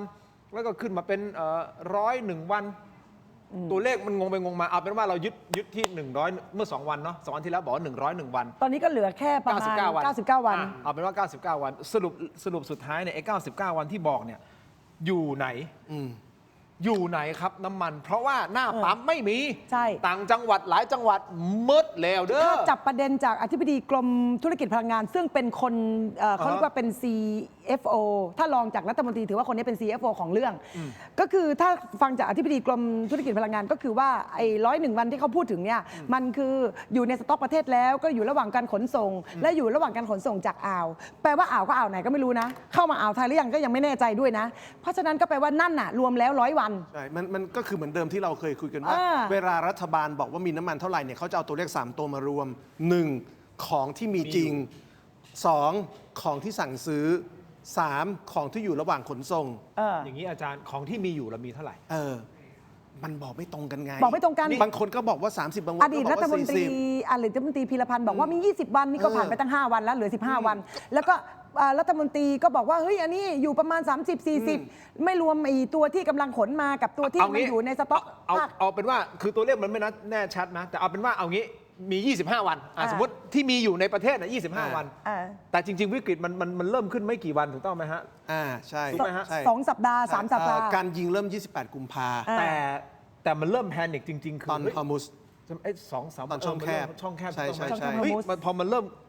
มันนับถอยหลังได้นี่ ถ้าสมมติมี 25 วันคุณก็ตัดออกไปสิจากวันนั้นน่ะที่เริ่มมีวิกฤตมาถึงวันนี้แสดงว่ามันยังต้องเหลือประมาณ 10 กว่าวันนะ ใช่ ได้10 กว่าวันทำไมมันถึงไม่มีแล้วน้ำมัน ใช่ หน้าปั๊ม ใช่เพราะฉะนั้นผมว่ากลับไปสู่เรื่องเดิมคือ ผมว่าวันนี้ประชาชนเรารู้แล้วแหละว่าระบบตอนนี้มันล่อนจ้อนแล้วว่ามันต้องมีคนกักตุนนะครับ คนกักตุนแล้วก็เก่งกำไรแล้วก็ ใช่ รอเตรียมมาตรการที่เป็นอินไซเดอร์ข้อมูลรัฐบาลเสร็จแล้วก็เดี๋ยวฉันเก่งกำไรตอนที่มีการเลิกตรึง ใช่ เพราะเราเห็นตั้งแต่รอบแรกแล้วว่าตอนแรกที่มันมีน้ำมันสต็อกเก่าใช่ไหมครับ แล้วก็มีกลุ่มโรงกลั่นกลุ่มหนึ่งขึ้นราคาน้ำมันของตัวเองจำได้ไหมครับ มันมีกลุ่มหนึ่งที่มันรั่ว สอง ที่แบบ สองราย สองรายนะครับที่แบบเป็นน้ำมันสต็อกเก่าชัดๆแต่ความ ขึ้นไป4 บาท 5 บาท ความหิวเงินเนี่ยมันอยู่ในหัวใจ มันก็เลยขึ้นราคาทั้งที่น้ำมันมันคือเป็นสต็อกเก่า เพราะฉะนั้นเราเห็นพฤติกรรมมาแล้ว โอเคเอางี้ แล้วก็ขึ้นไปปุ๊บพอเขาบอกตึงปุ๊บไอ้ที่ขึ้นไปแล้วก็ไม่รู้เอาไปคืนให้ใครด้วยนะ ไม่ได้เอาคืนให้กองทุนพลังงานนะ แล้วก็คือใส่กระเป๋าตัวเองหมดเลยนะ นั่นน่ะทุจริตเลยนะ แต่ผมก็กลับไปสู่นี้คือว่าตอนนี้คำถามใหญ่ซึ่งเมื่อกี้คุณทินก็คุยไว้ก็คือว่าคนอื่นในประเทศอื่นเนี่ยโอเคปัญหาน้ำมันเนี่ยเป็นปัญหาที่มันเป็นปัญหา geopolitics จากฮอร์มุสใช่ไหมครับ แล้วก็จะแรงขึ้นเรื่อยๆ แต่ใน geopolitics หรือภูมิรัฐศาสตร์โลกอันเดียวกันเนี่ยมันสร้างความเดือดร้อนและกับประชาชนแต่ละประเทศมันไม่เหมือนกันไงโอเคอย่างบังคลาเทศเนี่ยเราเห็นว่าเดือดร้อนหนักจริงนะครับต้องปิดโรงเรียนต้องปิดมหาวิทยาลัยนะครับแต่อย่างประเทศอื่นหลายประเทศที่มีปัญหาเรื่องน้ำมันเหมือนก็อย่างเคสดูไบอย่างเงี้ยมียิงกันมีระเบิด แต่น้ำมันมันยังไม่มีปัญหาอะไรข้าวของยังราคาปกติอยู่ ใช่ อเมริกาเองก็ยังเป็นแบบนั้นอยู่ ใช่ มาเลเซียก็ยังเป็นแบบนั้นอยู่คำถามคือเพราะอะไร เพราะฉะนั้นปัญหาของไทยเนี่ยคือปัญหาของการจัดการใช่ไหมครับ คืออย่าอ้างว่าโลกมีสงคราม เพราะว่าสงครามนี่คือปัญหาทั้งโลก แต่ในการมีสงครามทั้งโลกเนี่ยนะครับมันไม่ใช่ทุกประเทศมีปัญหาน้ำมันขาดแคลนแต่บ้านเรานะครับผมพูดตรงๆคือรัฐบาลทุกชุดเนี่ยนิสัยแบบนี้เศรษฐกิจไม่ดีปุ๊บรัฐบาลทุกชุดนะครับจะเป็นยุคลุงตู่ยุคเพื่อไทยนะครับยุคไทยรักไทยแล้วเดี๋ยวยุคอนุทินก็จะบอกว่าอ๋อเวลาเศรษฐกิจไทยไม่ดีเพราะเศรษฐกิจโลกมันไม่ดี แล้วก็อ้างอย่างเงี้ยเป็น10 ปีโดยที่เวลาบอกว่าเศรษฐกิจโลกทำเศรษฐกิจไทยไม่ดีเนี่ยเราแพ้มาเลเซียเราแพ้อาเซียนตลอด เรื่องน้ำมันก็แบบเดียวกันโทษโลก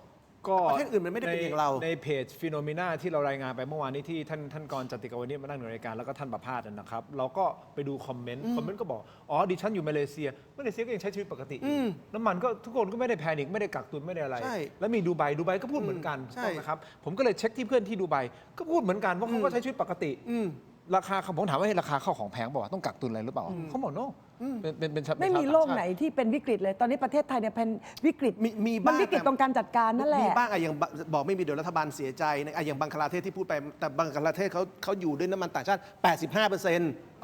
นึกออกไหม โอเค คือมันมีบ้างแต่ประเทศเราไม่ควรจะไปอยู่ระดับเดียวกับบังคลาเทศไง งั้นเราตัดภาพมาที่เมียนมาหน่อยแล้วกัน เพราะว่าผมเพิ่งพูดคุยกับเพื่อนเมียนมาเพราะผมอยากรู้ว่าเมียนมามันเกิดอะไรขึ้น เขาบอกว่าตอนนี้มีการจำกัดการใช้รถตามตัวเลขคู่เลขคี่ของวัน วันนี้วันที่เท่าไหร่วันนี้วันที่ 19 เพราะฉะนั้นทะเบียนรถที่ขึ้นมันเป็นตัวเลขนำหน้าเนาะถ้าเป็นเลขคี่วันนี้ขับออกไปได้ และเติมน้ำมันได้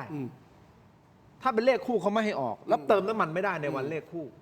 นี่คือสิ่งที่เกิดขึ้นที่เมียนมาณตอนนี้ แน่นอนเมียนมาถ้าใครเคยไปนะครับ ไฟฟ้ามันก็ไม่ได้มีตลอด 24 ชั่วโมง ใช่ ตอนนี้ไฟฟ้าของเขาคือวันละ 6 ชั่วโมง ที่มาจากรัฐที่จ่ายไฟ นี่คือย่างกุ้งนะฮะ นี่คือเมืองหลวงนะ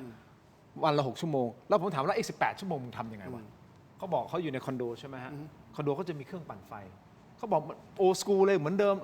ก็ใช้เครื่องปั่นไฟปั่นที่เหลือแต่ไอเรื่องของรถนี่แหละครับเขาจำกัดเลยว่าเลขคู่เลขคี่คราวนี้เขาก็บริษัทของเขามีรถขนส่งอยู่20 คันมีเลขคี่อยู่ 3 คันอีก17 คันเป็นเลขคู่เขาบอก สวยเลย ทินเนยกูไม่รู้จะบริหารยังไงหรอกว่าคือมันต้องเปลี่ยนวิธีการโลจิสติกใหม่หมดเลยสำหรับการขนส่งสินค้าของเขานั่นคือสิ่งที่เขาเกิดขึ้นณตอนนี้นี่คร่าวๆนะผมถามคร่าวๆนะ ผมว่าในเคสเมียนมาเนี่ยมันน่าสนใจอย่างนี้คือแต่ละประเทศเนี่ยอาจจะมีปัญหาและวิธีจัดการไม่เหมือนกัน ผมว่าของเราเนี่ยนะครับผมยังเชื่อว่าของเราเนี่ยวิธีจัดการเนี่ยผิดก็คือว่าเราบริหารน้ำมันแบบที่อย่างที่เราคุยว่าเหมือนเจ้าคุณปู่อะคือกลัวน้ำมันขาดแคลน แล้วก็เลยไม่เอาน้ำมันที่มีเนี่ยเข้าตลาดนะครับผมคิดว่าวิธีนี้คิดเนี่ยผิดนะครับถ้ามันเกิดปัญหาน้ำมันขาดเนี่ยสิ่งที่เราต้องทำคือน้ำมันสำรองต้องปล่อยเข้าตลาดเพราะว่า โอเค เมื่อคุณปล่อยน้ำมันสำรองเข้าตลาดคนจะลดความพานิคลง แล้วมันจะแย่งกันซื้อน้ำมันน้อยลงนะครับญี่ปุ่นเนี่ยก็เป็นตัวอย่างว่ามีปัญหาแต่เขาปล่อยน้ำมันสำรองเข้าตลาดเพื่อให้คนไม่แพนิคแล้วถ้าคุณอยากจะคุมการใช้น้ำมันอย่าไปคุมผ่านการซื้อ แต่คุณต้องคุมผ่านการบริหารจัดการเช่น การสลับกันใช้รถไอ้อย่างเงี้ยมันจะไม่ทำให้คนเกิดความพานิคเพราะว่าทุกคนเนี่ยรู้ว่าตัวเองจะมีโอกาสใช่ไหมแต่ว่าถ้าเกิดคุณใช้วิธีแบบจำกัดการซื้อไปปั๊มไม่มีเนี่ยความแพนิคจะเกิดเพราะฉะนั้นผมว่าวิธีจัดการก็เป็นปัญหาเหมือนกันว่าวันเนี้ยนะครับถ้าเราต้องการจะคุมการใช้น้ำมันเนี่ยผมไม่เห็นด้วยเรื่องการจำกัดวงเงินนะครับแต่ผมคิดว่าถ้าจะทำนี่นะครับคุมการใช้รถนะครับผมว่าอันนี้ได้ประโยชน์มากกว่า แล้วมันก็คือการบีบให้คนใช้ขนส่งมวลชนมันถึงบอกไงครับว่าการแก้ปัญหาคืออย่างตอนนี้เรื่องที่ผมอึดอัดก็คือเวลามันมีปัญหาน้ำมันแพงรัฐบาลจะบอกให้ประชาชนประหยัดเหมือนรัฐมนตรีพลังงานอย่างเงี้ยน้ำมันแพงทำยังไง คุณก็ซื้อน้ำมันให้น้อยลงสัก10%เดี๋ยวคุณก็จ่ายเท่าเดิมคือบ้าหรือเปล่าสมมติทินต้องเดินทางกลับบ้าน30 กิโลอ่ะให้ขับรถ27 กิโลอีก3 กิโลเดิน ให้คลานไปเหรอแล้ว ก็เริ่มต้นจาก ใช่ พ ไหม นักท่านรัฐมนตรีอะนะ บ้า เดินลงตึกก่อนคนแรกได้หรือเปล่า แล้วก็เดินกลับบ้านด้วยนะเวลาทำงาน พู อะ ดมาได้ยังไงใช่ไหมครับว่าถ้าน้ำมันแพง คือวิธีคิดอะ ก็คือ นี่ถ้าเกิดไม่พูดออกมาจะไม่รู้เลยว่ามีความสมองอยู่แค่นี้นะ ถ้าไม่พูดไม่รู้ว่าคนนี้คือรัฐมนตรี เอาขอโทษคุณทินนะ เอาทำไมอ่ะ เอาก็จริงประชาชนเขาเมาส์กันน่ะเขาบอกว่าโอ้โห โอเค ถ้าไม่พูด อันนี้คือสะท้อนที่ประชาชนคิด ป ใช่ ระ ไหม ชาชนพูดบอกว่าถ้ารัฐมนตรีไม่พูดคำนี้ออกมาจะไม่รู้เลยนะเนี่ยว่ารัฐมนตรีคนนี้มาจากคนนอกอ่ะเราก็นึกว่าเขาเก่งมากไง แล้วเป็นรัฐมนตรีตอนแรกรัฐบาลเอามาเป็นจุดขาย จุดขายเลย บอกว่าเป็นตัว ตอนนี้ ท็ป ขายอะไรไม่ได้เลย หลุดแล้ว ไม่เอาไว้แล้ว ไปแล้ว แต่เนี่ยแหละคือสิ่ง ตัวท็อปที่ ใช่ ตัวท็อปที่เอามาขายคนนอกมี4 คนเนี่ยตอนนี้หลุดไปแล้วคนหนึ่ง ใช่ อ่ะ แต่โดยภาพรวมมันเป็นอย่างนี้คือว่ารัฐบาลเนี่ยเวลามีปัญหาเรื่องน้ำมันเนี่ยรัฐบาลจะโทษประชาชนว่าคุณน่ะไม่ประหยัด คุณน่ะใช้กันเยอะสังเกตไหมครับ คุณน่ะกักตุน คุณน่ะแห่ไปเติม คุณน่ะไม่ยอมใช้แบบลดลงสัก10%แล้วมันคุณประหยัดลงเองเพราะไอ้ความคิดแบบโทษประชาชนเนี่ยแหละมันเป็นปัญหา คือเราพูดตั้ง 3 วันแล้ว 4 วันหรือหลายรอบแล้วอดีตรัฐมนตรีก็พูดคุณบริพัตรและใครหลายคนก็พูดเห็นอัธวิทย์ก็ออกมาพูดทุกรายการ แล้วคำถามก็คือยังไม่มีใครไปสังคายนาลงกันเลย ยังไม่มีใครไปคุยกับนายทุนพลังงานเลย เพราะอะไร แต่ ล่ะฮะ ก็มานั่ง เพราะอะไร ไล่เบี้ยประชาชนว่าให้ประหยัด เวลาตีกอล์ฟใครตีกอล์ฟกับนายกกับอดีตนายก ลงกัน ตีกอล์ฟกับนายกกี่คนลงกันยิ้มเพลย์ตลอด เขาจะไปคุมลงกันได้ยังไง คนที่มีน้ำมันอยู่ในสต็อกเป็นหมื่นลิตรเนี่ย มันคือทองค อย่างนี้ ำคุณ นะ คิดว่านายกบ้านเราหรือมนตรีบ้านเรากับเจ้าของโรงกลั่นใครมีตังค์เยอะกว่ากัน เอาอย่างนี้ก่อน อย่างนี้คุณผู้ชมคือเราเป็นสื่อเนาะแล้วทางน้องๆทีมงานของผมทั้งหมดเนี่ยที่ช่องมันด้วยถกไม่เถียงด้วยเนี่ยเราก็ติดตามโซเชียลลิสติ้งเราคือโซเชียลเราตามกันเยอะเนาะแล้วก็ตอนเนี้ยช่องทางในการสื่อสารของโลกโซเชียลมันไวมาก แล้วมันเป็นพื้นที่ที่คนสามารถแสดงความคิดเห็นอย่างเต็มที่ใช่ไหมครับว่าเขารู้สึกยังไงกับสถานการณ์ วันเนี้ยเขาวิพากษ์วิจารณ์ในสิ่งที่พี่ติ่งพูดแบบ เกินแล้ว หนักมากเพราะฉะนั้นเนี่ยรัฐบาลคือเราไม่ได้ปฏิบัติกับรัฐบาลนะแต่เราจะบอกว่านี่คือสิ่งที่ประชาชนตอนนี้เขาสะท้อนออกมา คือ ประชาชน รวม เขา ถึง กลัว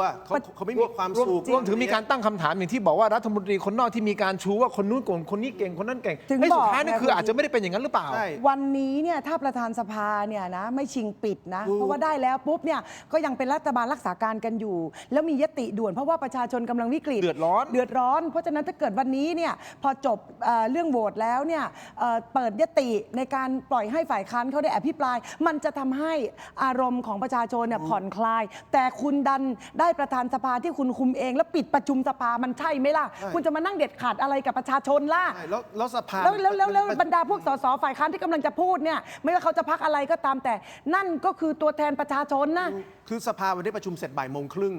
คุณอยู่ประชุม6 โมงยังได้เลยข้าวเย็นก็รอคุณอยู่แล้วอะ ยังไม่ได้ยกเลิก ข้าวเย็นก็รอคุณอยู่แล้วมันจากบ่ายโมงครึ่งถึง6 โมงเนี่ยประธานสภาปิดเพื่ออะไร วันนี้ผมว่าคำถามใหญ่คือประธานสภาไม่อยากให้เราคุยเรื่องน้ำมันในสภา ใช่หรือไม่ ทำไมต้องสั่งปิด เอาอย่างนี้ การปิดวันนี้คือแปลว่าอะไรไหมลุงเมทิน อะไรฮะ มันต้องรอไปอีก 7 วันไง7 วันประชุมครั้งหน้าคือวันพุธต้องขอบรรจุยติใหม่อีก เราไม่รู้ถึงวันนั้นเนี่ยอย่าลืมว่ายติจะมาเนี่ยรัฐบาลต้องอนุมัตินะแล้วรัฐบาลสภาพ ใช่ แบบนี้ก็จะให้อนุมัติไหมล่ะเพื่อไทยภูมิใจไทยแล้วก็ไอ้พวกพรรคเล็กพรรคน้อยจะยอมให้อภิปรายเรื่องน้ำมันไหมวันนี้เห็นแล้วว่าเขาไม่ยอม เรายังมีความหวังเพราะท่านพิพัฒน์บอกว่าจะแก้ผ้าใช่ไหมเพราะฉะนั้นคุณผู้ชมครับ วันนี้ช่วงบ่ายคุณอนุทินชาญวีรกูลท่านนายกรัฐมนตรีท่านก็นั่งหัวโต๊ะเป็นประธานการประชุมศูนย์บริหาร และติดตามสถานการณ์สู้รบในภูมิภาคหรือว่าภูมิภาคตะวันออกกลางนะสบกใช่ไหมครั้งที่6ทับ2569 และมีนักข่าวไปถามท่านประเด็นเรื่องของไอ้โม่งมันมีไหมไอ้โม่งในวงการน้ำมันไอ้โม่งมันมีไหมท่านตอบว่ายังไงฟังครับ นายกขอสั้นๆค่ะ ตอนนี้เจอไอ้โม่งแล้วหรือยังคะ ไอ้โม่งทำอะไร ไอ้โม่งที่คิดว่าเป็นการกักตุนน้ำมันนะคะที่ได้ผลประโยชน์จากการซื้อราคาน้ำมัน ไม่มียังไม่มีเขาว่าเขาว่าไอ้โม่งหมายว่ามันมีการมาตุนน้ำมันโดยประชาชนที่มีความกังวลอยู่ในระดับหนึ่ง ครับ สิ่งที่ท่านนายกตอบอย่างนี้ครับ แล้วเดี๋ยวเขายังประชุมอยู่ใช่ไหมทีมงานเช็คหน่อย ยังไม่มีความคืบหน้าไหมยังไม่มี ประชุมอยู่ยังประชุมอยู่ แต่ ใช่ไหม แต่ดูคุณอนุทินตอบเนี่ยไม่นิ่งนะไม่คูลแล้วนะดูแบบมีความกังวลมีความกระอักกระอ่วนแล้วผมว่าแกคือผมว่าคุณอนุทินอย่างหนึ่งคือแกเป็นคนที่ในแง่ body language เวลาแกกังวลเนี่ยเราดูออกแกจะดูมีความเลิกลักแกจะดูมีความตื่นแล้วผมว่าวันนี้เราเห็นแล้วว่า แกตื่น แกพูดมีความตื่นมีความกระสับกระส่ายผมว่าแกรู้ว่าแกคุมไม่อยู่ แล้วแกรู้ว่าวิธีที่แกใช้ก็คือโยนให้คนนั้นคนนี้คือสไตล์คุณอนุทินเป็นแบบนี้นะตั้งแต่เรื่องเขมรเรื่องทหารมีอะไรก็ให้ทหารทำให้ทหารทำเรื่องสินค้าแพงเรื่องน้ำมันแกก็โยน ปัญหาคือคนที่แกโยนตอนนี้รัฐมนตรีพลังงาน ดิฉันน่ะแปลกใจ ตายแล้วนะ เดี๋ยวก่อน รัฐมนตรีพลังงานคนนี้ถือว่าตายแล้วทางการเมือง ใช่ ใช่ไหมครับเพราะว่าทันทีที่รัฐมนตรีพลังงานบอกว่าน้ำมันแพงให้ประชาชนใช้ประหยัดลง 10% ก็ประหยัดได้เองเนี่ยรัฐมนตรีคนนี้ฟินิชแล้วตายแล้ว แล้วคนถัดไปที่ผมว่าคุณอนุทินต้องกังวลก็คือคุณสุปจี นี่แหละฮะ เพราะข้าวของแพงวันนี้คุณสุปจีทำอะไรไม่ได้เลย แล้วคุณสุปจีพูดประโยคนึงซึ่งอีกนิดจะฆ่าคุณสุปจีแล้วนะ คือ ดิฉันเห็นใจผู้ประกอบการค่ะ เฮ้ย คุณเป็นรัฐมนตรีของประเทศนี้ คุณไม่มีสิทธิ์พูดว่าคุณเห็นใจผู้ประกอบการ คุณเข้าใจผู้ประกอบการได้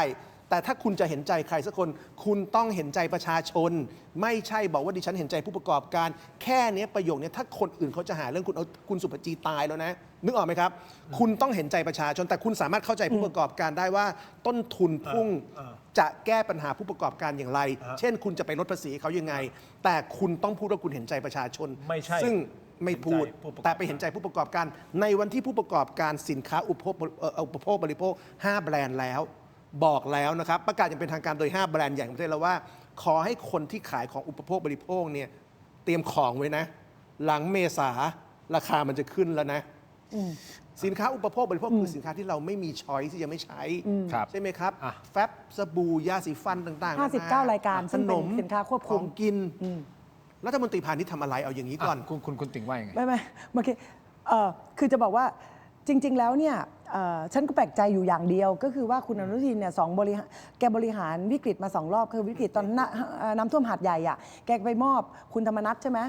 แล้วก็พอมาวิกฤตพลังงานอะแกมอบคนแรกคือไปมอบคุณพิพัฒน์อะดิฉันแปลกใจตรงที่ว่าการบริหารจัดการบุคคลของแกเนี่ยมีปัญหาหรือเปล่าแกมีปัญหาหรือว่าแกเจตนาจะฆ่าทีละคนวะงงมากเลยคือเข้าใจป่ะคุณเห็นในคุณสังเกตดิตอนน้ำท่วมหาดใหญ่ธรรมนัสโดนด่าทั้งประเทศเลยเพราะว่าคือมันเหมือนคุณจัดคนไม่ถูกกับงานอ่ะขณะเดียวกันพอมาถึงวิกฤตพลังงาน คุณจัดเจ้าของปั๊มอ่ะมาเป็นผู้บริหารสบกอะไรเนี่ยเพราะฉะนั้นคุณเข้าใจป่ะคือเป็นรัฐมนตรีก็จริง แต่ว่าเขามีคือเขาไม่ใช่อ่ะ เราควรจะ คือเราเหมือนมีคนรู้สึกว่าแกบริหารคนเป็นหรือเปล่าวะหมายถึงบริหารคนให้ถูกกับงานอ่ะ หรือว่าเราด่วนสรุปไปไหมว่าเขาไม่สามารถบริหารการได้ เอางี้อันนี้ เรา คือ สรุปไป ควม แล้ว เป็นธรรมนะ คุณน้ำท่วมหาดใหญ่เป็นยังไงอ่ะแล้วเสร็จแล้วก็มาดูเรื่องพลังงานเนี่ยเป็นยังไง ไม่ อ่ะ ผมพูดถึงกรณีพลังงานตอนนี้ไงผมพูดถึงพลังงานณตอนนี้ไงครับแล้วจริงๆมันมีคนคอมเมนต์ค่อนข้างเยอะนี่ก็เป็นบางส่วนที่คนคอมเมนต์เข้ามานะครับที่เวลาพูดเนี่ยบอกนึกว่าทองแท้ที่ไหนได้นะนะ โอ้แรง กูก็นึกว่าแน่ ก็ ซุปเปอร์จีก็แค่ราคาคุยเป็นต้น อันนี้คือ เขาก็เม้นกันแหละประชาชนน่ะเม้นแรงขนาดนี้ทั้งนั้นแหละ คือ เดี๋ยวเนี้ย เรา ตอนเนี้ยถ้าใครอ่ะที่คิดว่าเฮ้ยเราพูดกันตรงไปตรงมาเกินหรือเปล่าเนี่ย ใช่ ประชาชนหนักกว่านี้อีก คือผมไม่สามารถที่จะหันหน้าจอแล้วก็อ่านอย่างนี้ได้นะครับ เพราะไม่งั้นเนี่ยผมไม่สามารถที่จะทีมงานบอกให้ผมอ่าน แต่ผมอ่านอย่างนี้ไม่ได้ผมต้องอ่าน ผมช่วยหมุนคอคุณได้ไหมครับ บางคอมเมนต์คุณผู้ชมครับ นึกว่าทองแท้ที่ไหนได้ แล้วก็อีกคอมเมนต์หนึงบอกกูก็นึกว่าแน่ อีกคอมเมนต์บอกว่าซุปเปอร์จีก็แค่ราคาคุย มีอีกอันนึงพอเจอปัญหาจริง ๆ เริ่มอึกอัก อันนี้จริง นะฮะแล้วก็อะไรนะ คือเขา ผิดหวัง เนี่ย มากเนี่ยดูมาหลายคลิป ชมมาหลายตอนไม่มีอะไรใหม่ ไม่มีอะไรแสดงถึง นอกจากท่าที รู้เลยอย่าง นอก เงี้ จาก ย ท่า นี่ ที คือคอมเมนต์ของประชาชนนะอ่ะ คือผมว่าคุณสุภจีอาจจะเก่งตอนเป็นผู้บริหารเอกชน ใช่ไหมแต่ว่าการเป็นผู้บริหารเอกชนกับการบริหารภาครัฐคนละโจทย์กันนะครับการบริหารเอกชนคือการบริหารสิ่งที่ทุกปีคุณจะมีบัดเจ็ต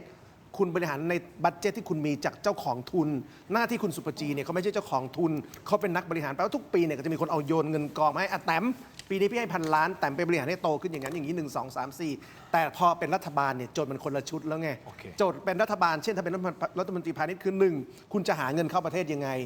2คุณจะพยุงราคาสินค้าประเทศไม่ให้มันแพงยังไง2โจทย์นี้มันไม่ใช่โจทย์ที่คุณสุภจีก็เคยทำตอนเขาเป็นภาคเอกชนไงเพราะบางทีมันอาจจะไม่ใช่ความผิดของแกนะ ถูกครับถูก แต่ว่ามันเป็นความผิดของคนที่ไปดึงแกมา แล้วก็เอาแกมาอยู่ในจุดที่แกไม่ถนัดไงแกอาจจะเต็มที่ที่แกควรจะเป็นคืออาจจะเป็นทูตพาณิชย์ของประเทศไทยผู้แทนทางการค้าของประเทศไทย อาจารย์สิโรจน์คือวิกฤตครั้งเนี้ยเราไม่ได้คาดคิดว่ามันจะเกิดในลักษณะแบบนี้เนาะแล้วผมเชื่อว่ามันค่อนข้างมันรุนแรงเลยแหละมันคือมันเริ่มต้นจากสหรัฐกับอิสราเอลไปถล่มอิหร่าน แล้วมันก็เป็นโดมิโนเอฟเฟกที่มันเอฟเฟกมาตลอดถูกต้องไหมมันเป็นทีละลูกจนเนี้ยมันมากระทบประเทศไทยในมิตินี้ ซึ่งพอมันกระทบประเทศไทยในมิตินี้ ผมเชื่อว่าหลายท่านน่าจะไม่เคยเจอวิกฤตแบบเนี้ยอันนี้คือความเป็นธรรมกับท่านสุภจีและท่านคณะรัฐมนตรีนะครั เราเคยเจอแล้วเราเคยเจอตอนโควิดแล้ว แต่อาจจะเป็นอีกรูปแบบหนึ่งที่ไม่ได้เป็นอย่างนี้ที่แบบโอ้โหแบบปิดซัพพลายโควิดเขาก็ยังส่งของมาได้ถูกต้องไหมฮะแต่อันเนี้ยมันปิดเลยซัพพลายมันหายไปเลยนึกออกไหมครับ ผม แต่สิ่งที่ติดใจก็คือว่าการสื่อสารออกมาครั้งเนี้ยทำไมมันมีตัวเลขไหนที่เราเชื่อถือได้ถูกต้องไหมฮะความที่ออกมาและสื่อสารกับประชาชนให้เข้าใจตรงกันในทิศทางเดียวกัน เพื่อที่จะไม่ให้เกิดแพนิคอย่างที่อาจารย์สิโรจน์พูด ใช่ ตรงนี้ยังไม่เห็น ใช่ แล้วเรื่องนี้คือเรื่องพื้นฐานคนเป็นรัฐบาลหรือแม้กระทั่ง นั่นแหละ คน ฮะ เป็นนักการเมือง เออ ใช่ไหมครับคือโอเคว่าโจทย์เรื่องภูมิรัฐศาสตร์ของโลกในยใหญ่ แล้วแนวโน้มมันจะแรงขึ้นแน่ๆไอ้ที่ทรัมป์บอกว่าสงครามจบใน 4 สัปดาห์ผมว่าไม่ใช่ อิสราเอลประเมินแล้วว่าขอลากอีก 3 สัปดาห์ เพราะฉะนั้น at least 1 เดือนบวกอีก 3 สัปดาห์ ซึ่งพอ 3 สัปดาห์เดี๋ยวก็คงบวกต่ออีก เอาอย่าง ดังนั้นทั้งหมดเนี่ยมันจะใหญ่ขึ้นเรื่อยๆนะครับ ตอนนี้เราเจอเฟสแรกของปัญหาคือเรื่องน้ำมัน เรื่องออยล์ช็อคหลังจากนี้ปัญหาอื่นๆที่จะตามมาเรื่องปุ๋ย LPG ปัญหาเรื่องอลูมิเนียมนะครับเส้นทางนั้นพลาสติกยูเรีย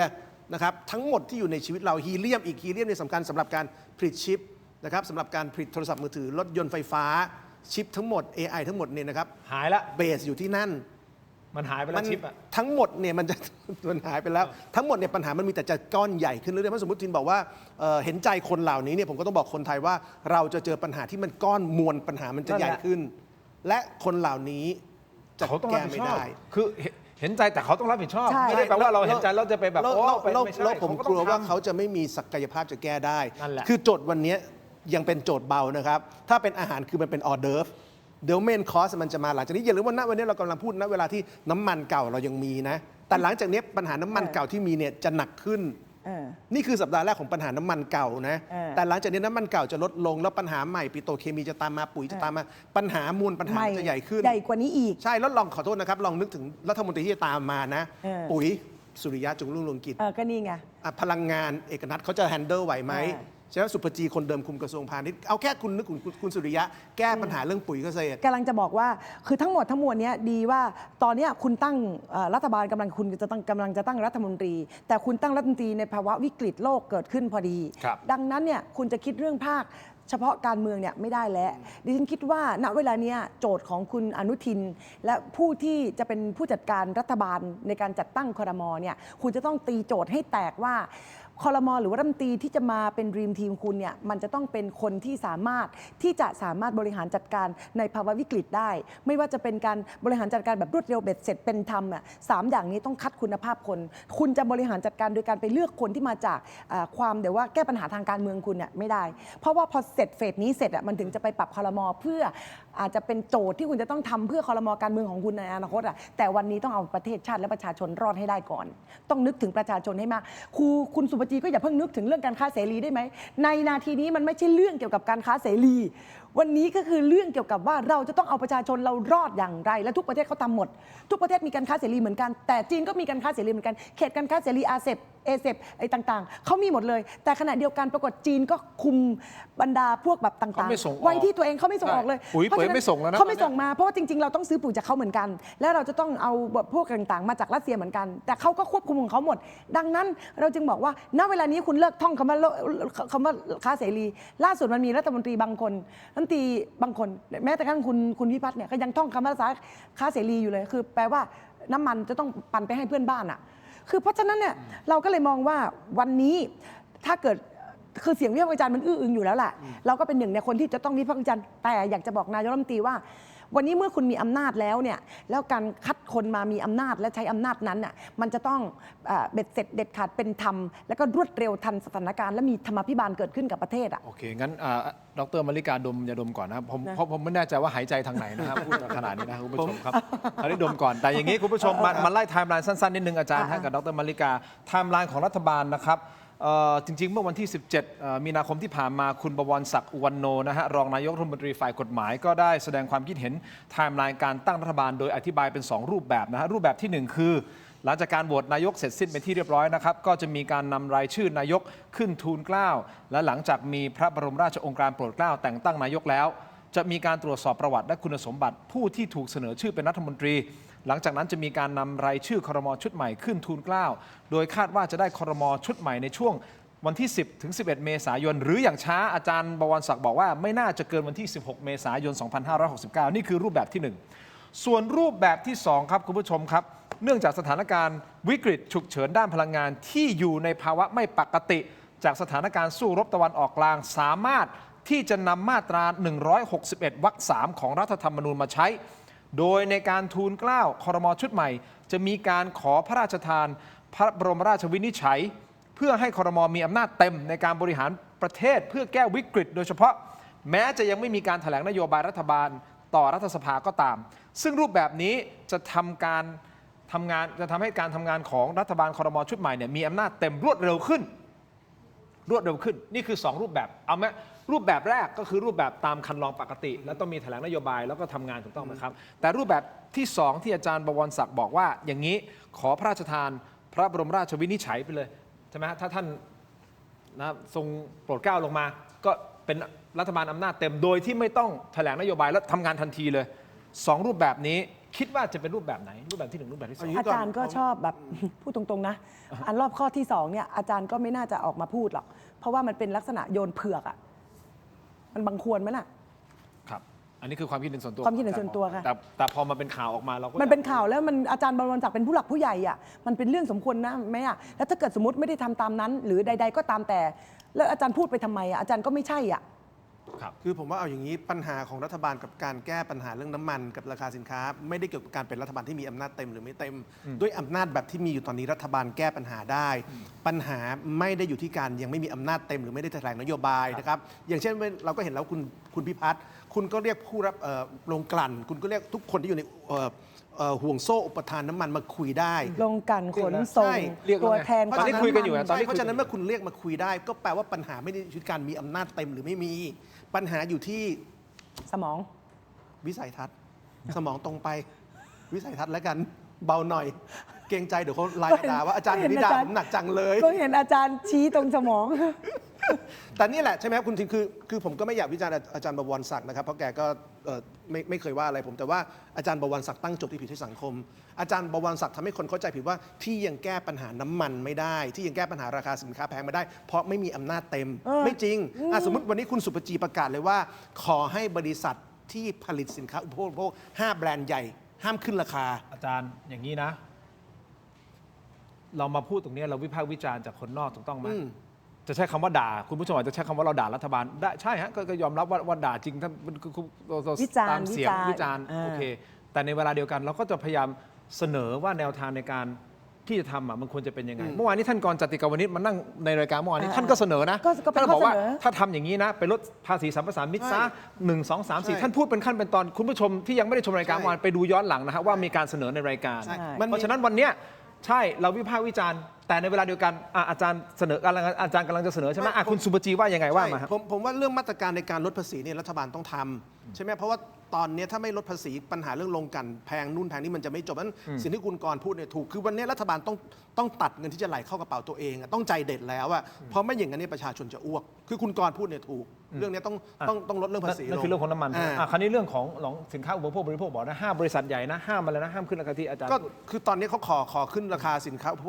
อุปโภคบริโภคของ5บริษัทใหญ่แล้วเนี่ยผมว่าสิ่งที่คุณสุภจีต้องทำคือคุณไปจัดการเรื่องวัตถุดิบอะไรมาให้ได้นะครับหน้าที่ของรัฐมนตรีพาณิชย์เนี่ยคือคุณไปจัดการแหล่งวัตถุดิบที่ราคาถูกมา แล้วก็ซัพพอร์ตบริษัทต่างๆ เพราะตอนนี้ข้ออ้างของทุกบริษัทที่จะขอขึ้นราคาสินค้าอุปโภคบริโภคคือเขาขาดเรื่องวัตถุดิบ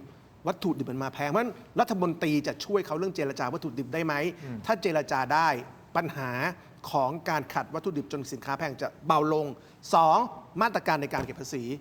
คือวันนี้รัฐบาลจะต้องยอมแล้วว่ารัฐบาลอาจจะได้เงินเข้ากระเป๋ารัฐบาลน้อยลงนะครับอาจจะต้องยอมลดภาษีให้กลุ่มพวกนี้ในระยะสั้นแบบใดแบบหนึ่งไม่อย่างนั้นเนี่ยนะครับด้วยต้นทุนที่สูงขึ้น ผู้ประกอบการเหล่านี้ก็จะผลักภาระมา แต่สิ่งที่ 3 ที่รัฐบาลต้องทำด้วยคือ รัฐบาลต้องตรวจสอบ ซึ่งทางทฤษฎีควรจะเป็นแต่ทางปฏิบัติมันจะทำไม่ได้ แต่หน้าที่เราก็ต้องพูดนะครับคือว่าตรวจสอบว่าณวันนี้วัตถุดิบของเดิมที่ผู้ประกอบกา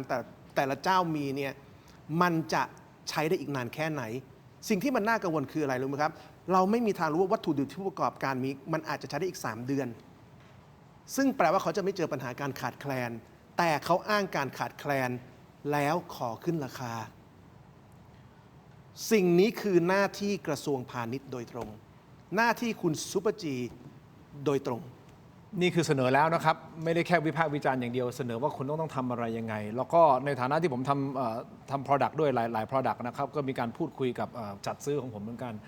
นเผอิญเราก็โชคดีนะครับในเครือเราในกลุ่มเราคือเราไปเจอซัพพลายเออร์ที่เขาซื้อตรงอ่ะความหมายคือเขาบอกเขายังมีสต็อก ใช่ สต็อกเก่าอยู่ หน้าที่ ยังไม่ขึ้นราคาแต่เขาบอกล่วงหน้าบอกไอ้สต็อกเก่าตรงเนี้ยกำลังการผลิตของผมประมาณนี้นะ ของชั้นประมาณนี้นะ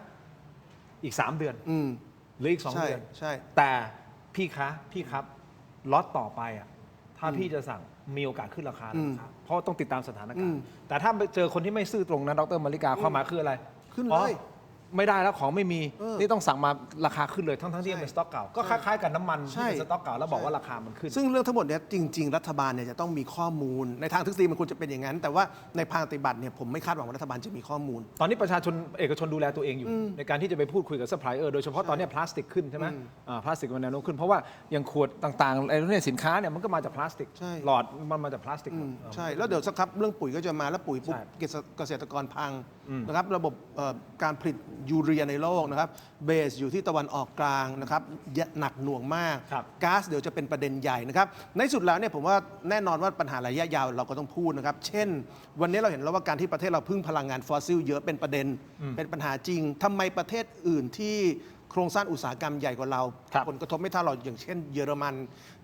นเนี่ยนะครับในช่วงที่ 20 ปีที่ผ่านมาเนี่ยเขามีนโยบายหนึ่งซึ่งถือว่าเป็นนโยบายที่ทุกรัฐบาลไม่ว่าจะเป็นรัฐบาลของพรรคคริสเตียนเดโมแครตนะครับพรรคโซเชียลเดโมแครตหรือว่าพรรคกรีนหรือพรรคไหนต้องทำก็คือว่าคุณต้องมีนโยบายลดการใช้พลังงานฟอสซิลคือบ้านเราในยุคลุงตู่ชอบพูดยุทธศาสตร์ชาติ 20 ปีเยอรมันเนี่ยมียุทธศาสตร์พลังงาน 20 ปีว่าลดการใช้พลังงานฟอสซิลและเพิ่มการใช้พลังงานหมุนเวียน แล้วเขาทำแบบนี้ 20 ปี เพราะฉะนั้นพอพลังงานฟอสซิลมีปัญหาพลังงานน้ำมันมีปัญหาพลังงานก๊าซมีปัญหาเขาพึ่งมันน้อย ครับ พอพึ่งมันน้อยพึ่งพลังงานหมุนเวียนเยอะ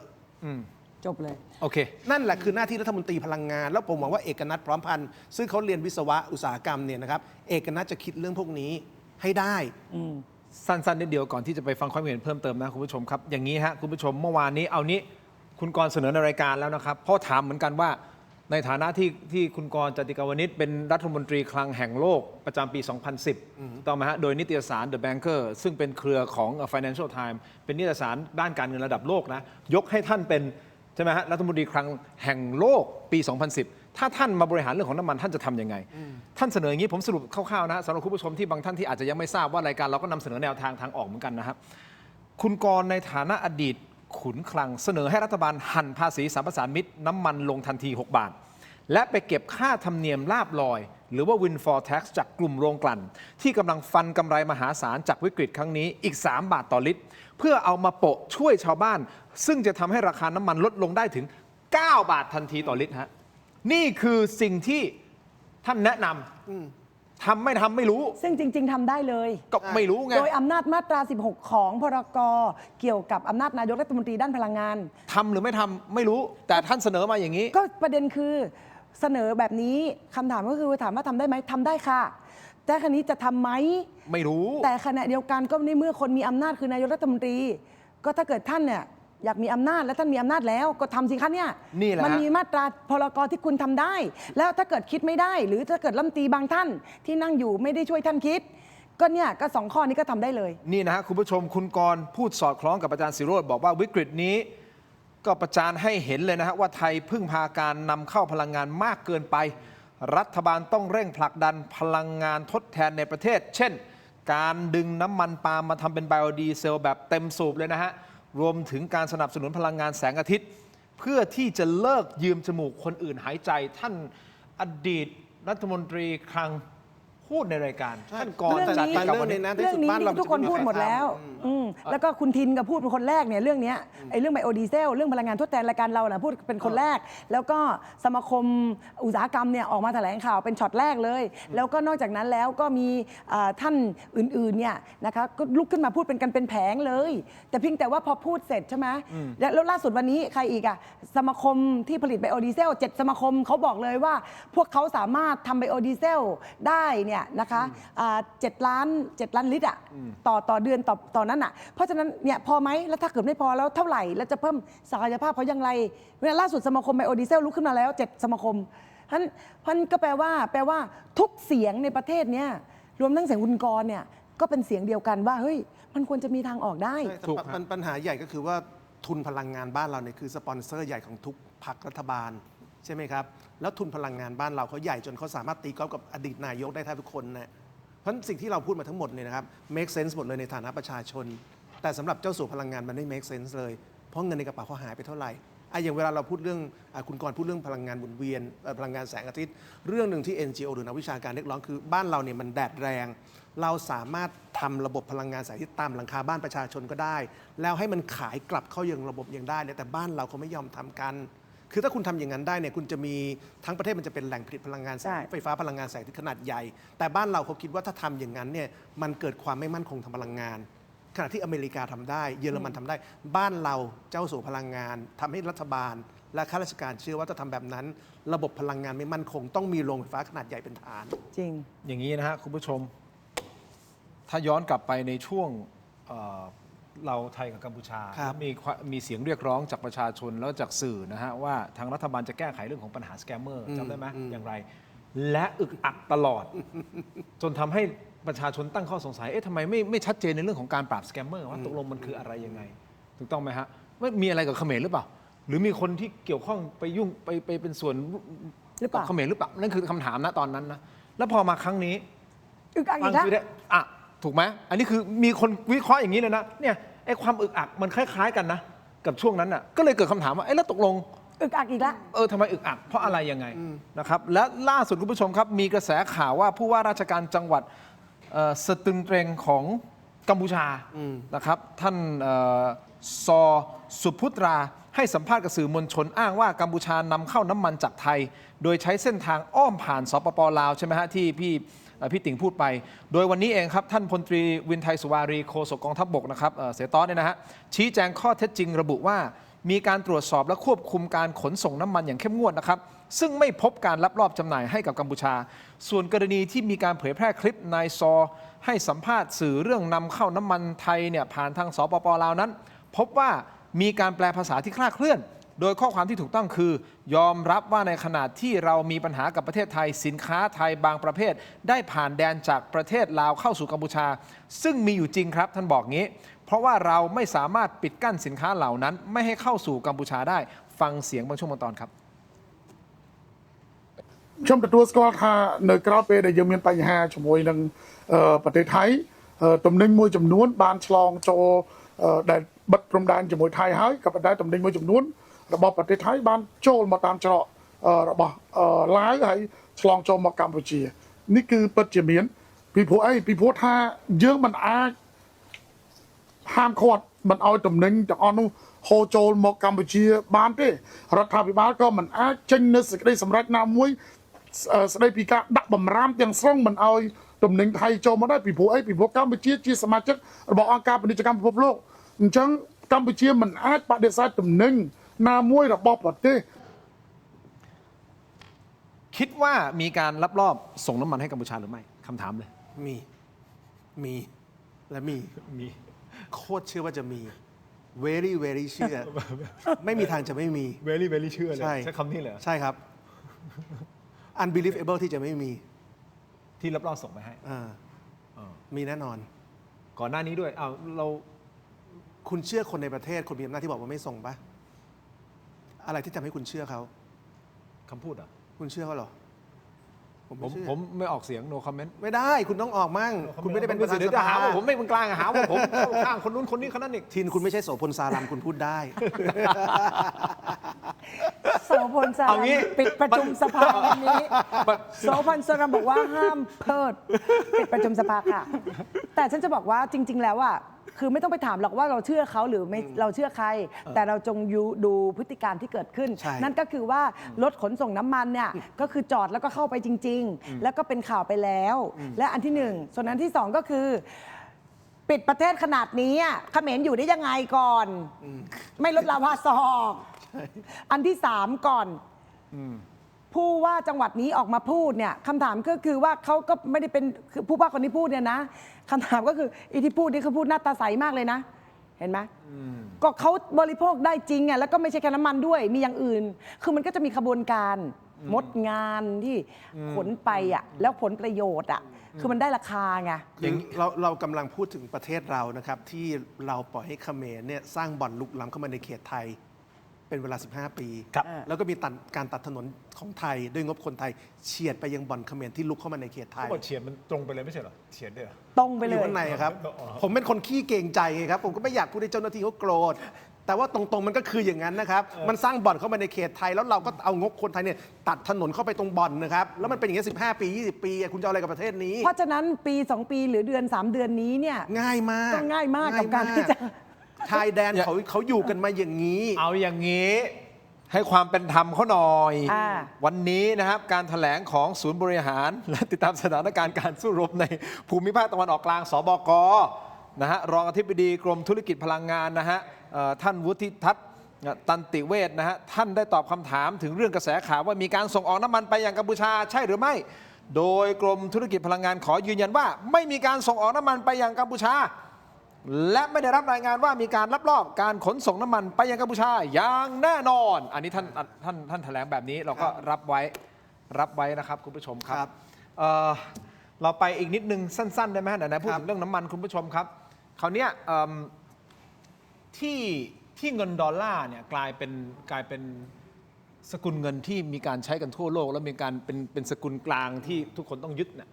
เพราะมันมาจากเรื่องของเพโตรดอลลาร์ใช่ไหมฮะก็คือน้ำมันที่มันไปผูกโยงกับดอลลาร์ซื้อขายกันตลาดโลกเป็นดอลลาร์เลยทำให้เม็ดเงินดอลลาร์เนี่ยสกุลเงินดอลลาร์มันกลายเป็นแบบเป็นจุดศูนย์กลางแต่คราวนี้มันก็มีอีกทฤษฎีหนึ่งคือเฮ้ยจากปัญหาที่มันเกิดขึ้นตรงนี้นะครับมันเป็นไปได้ไหมไอ้เพโตรดอลลาร์มันจะกลายเป็นเปโตรหยวนไป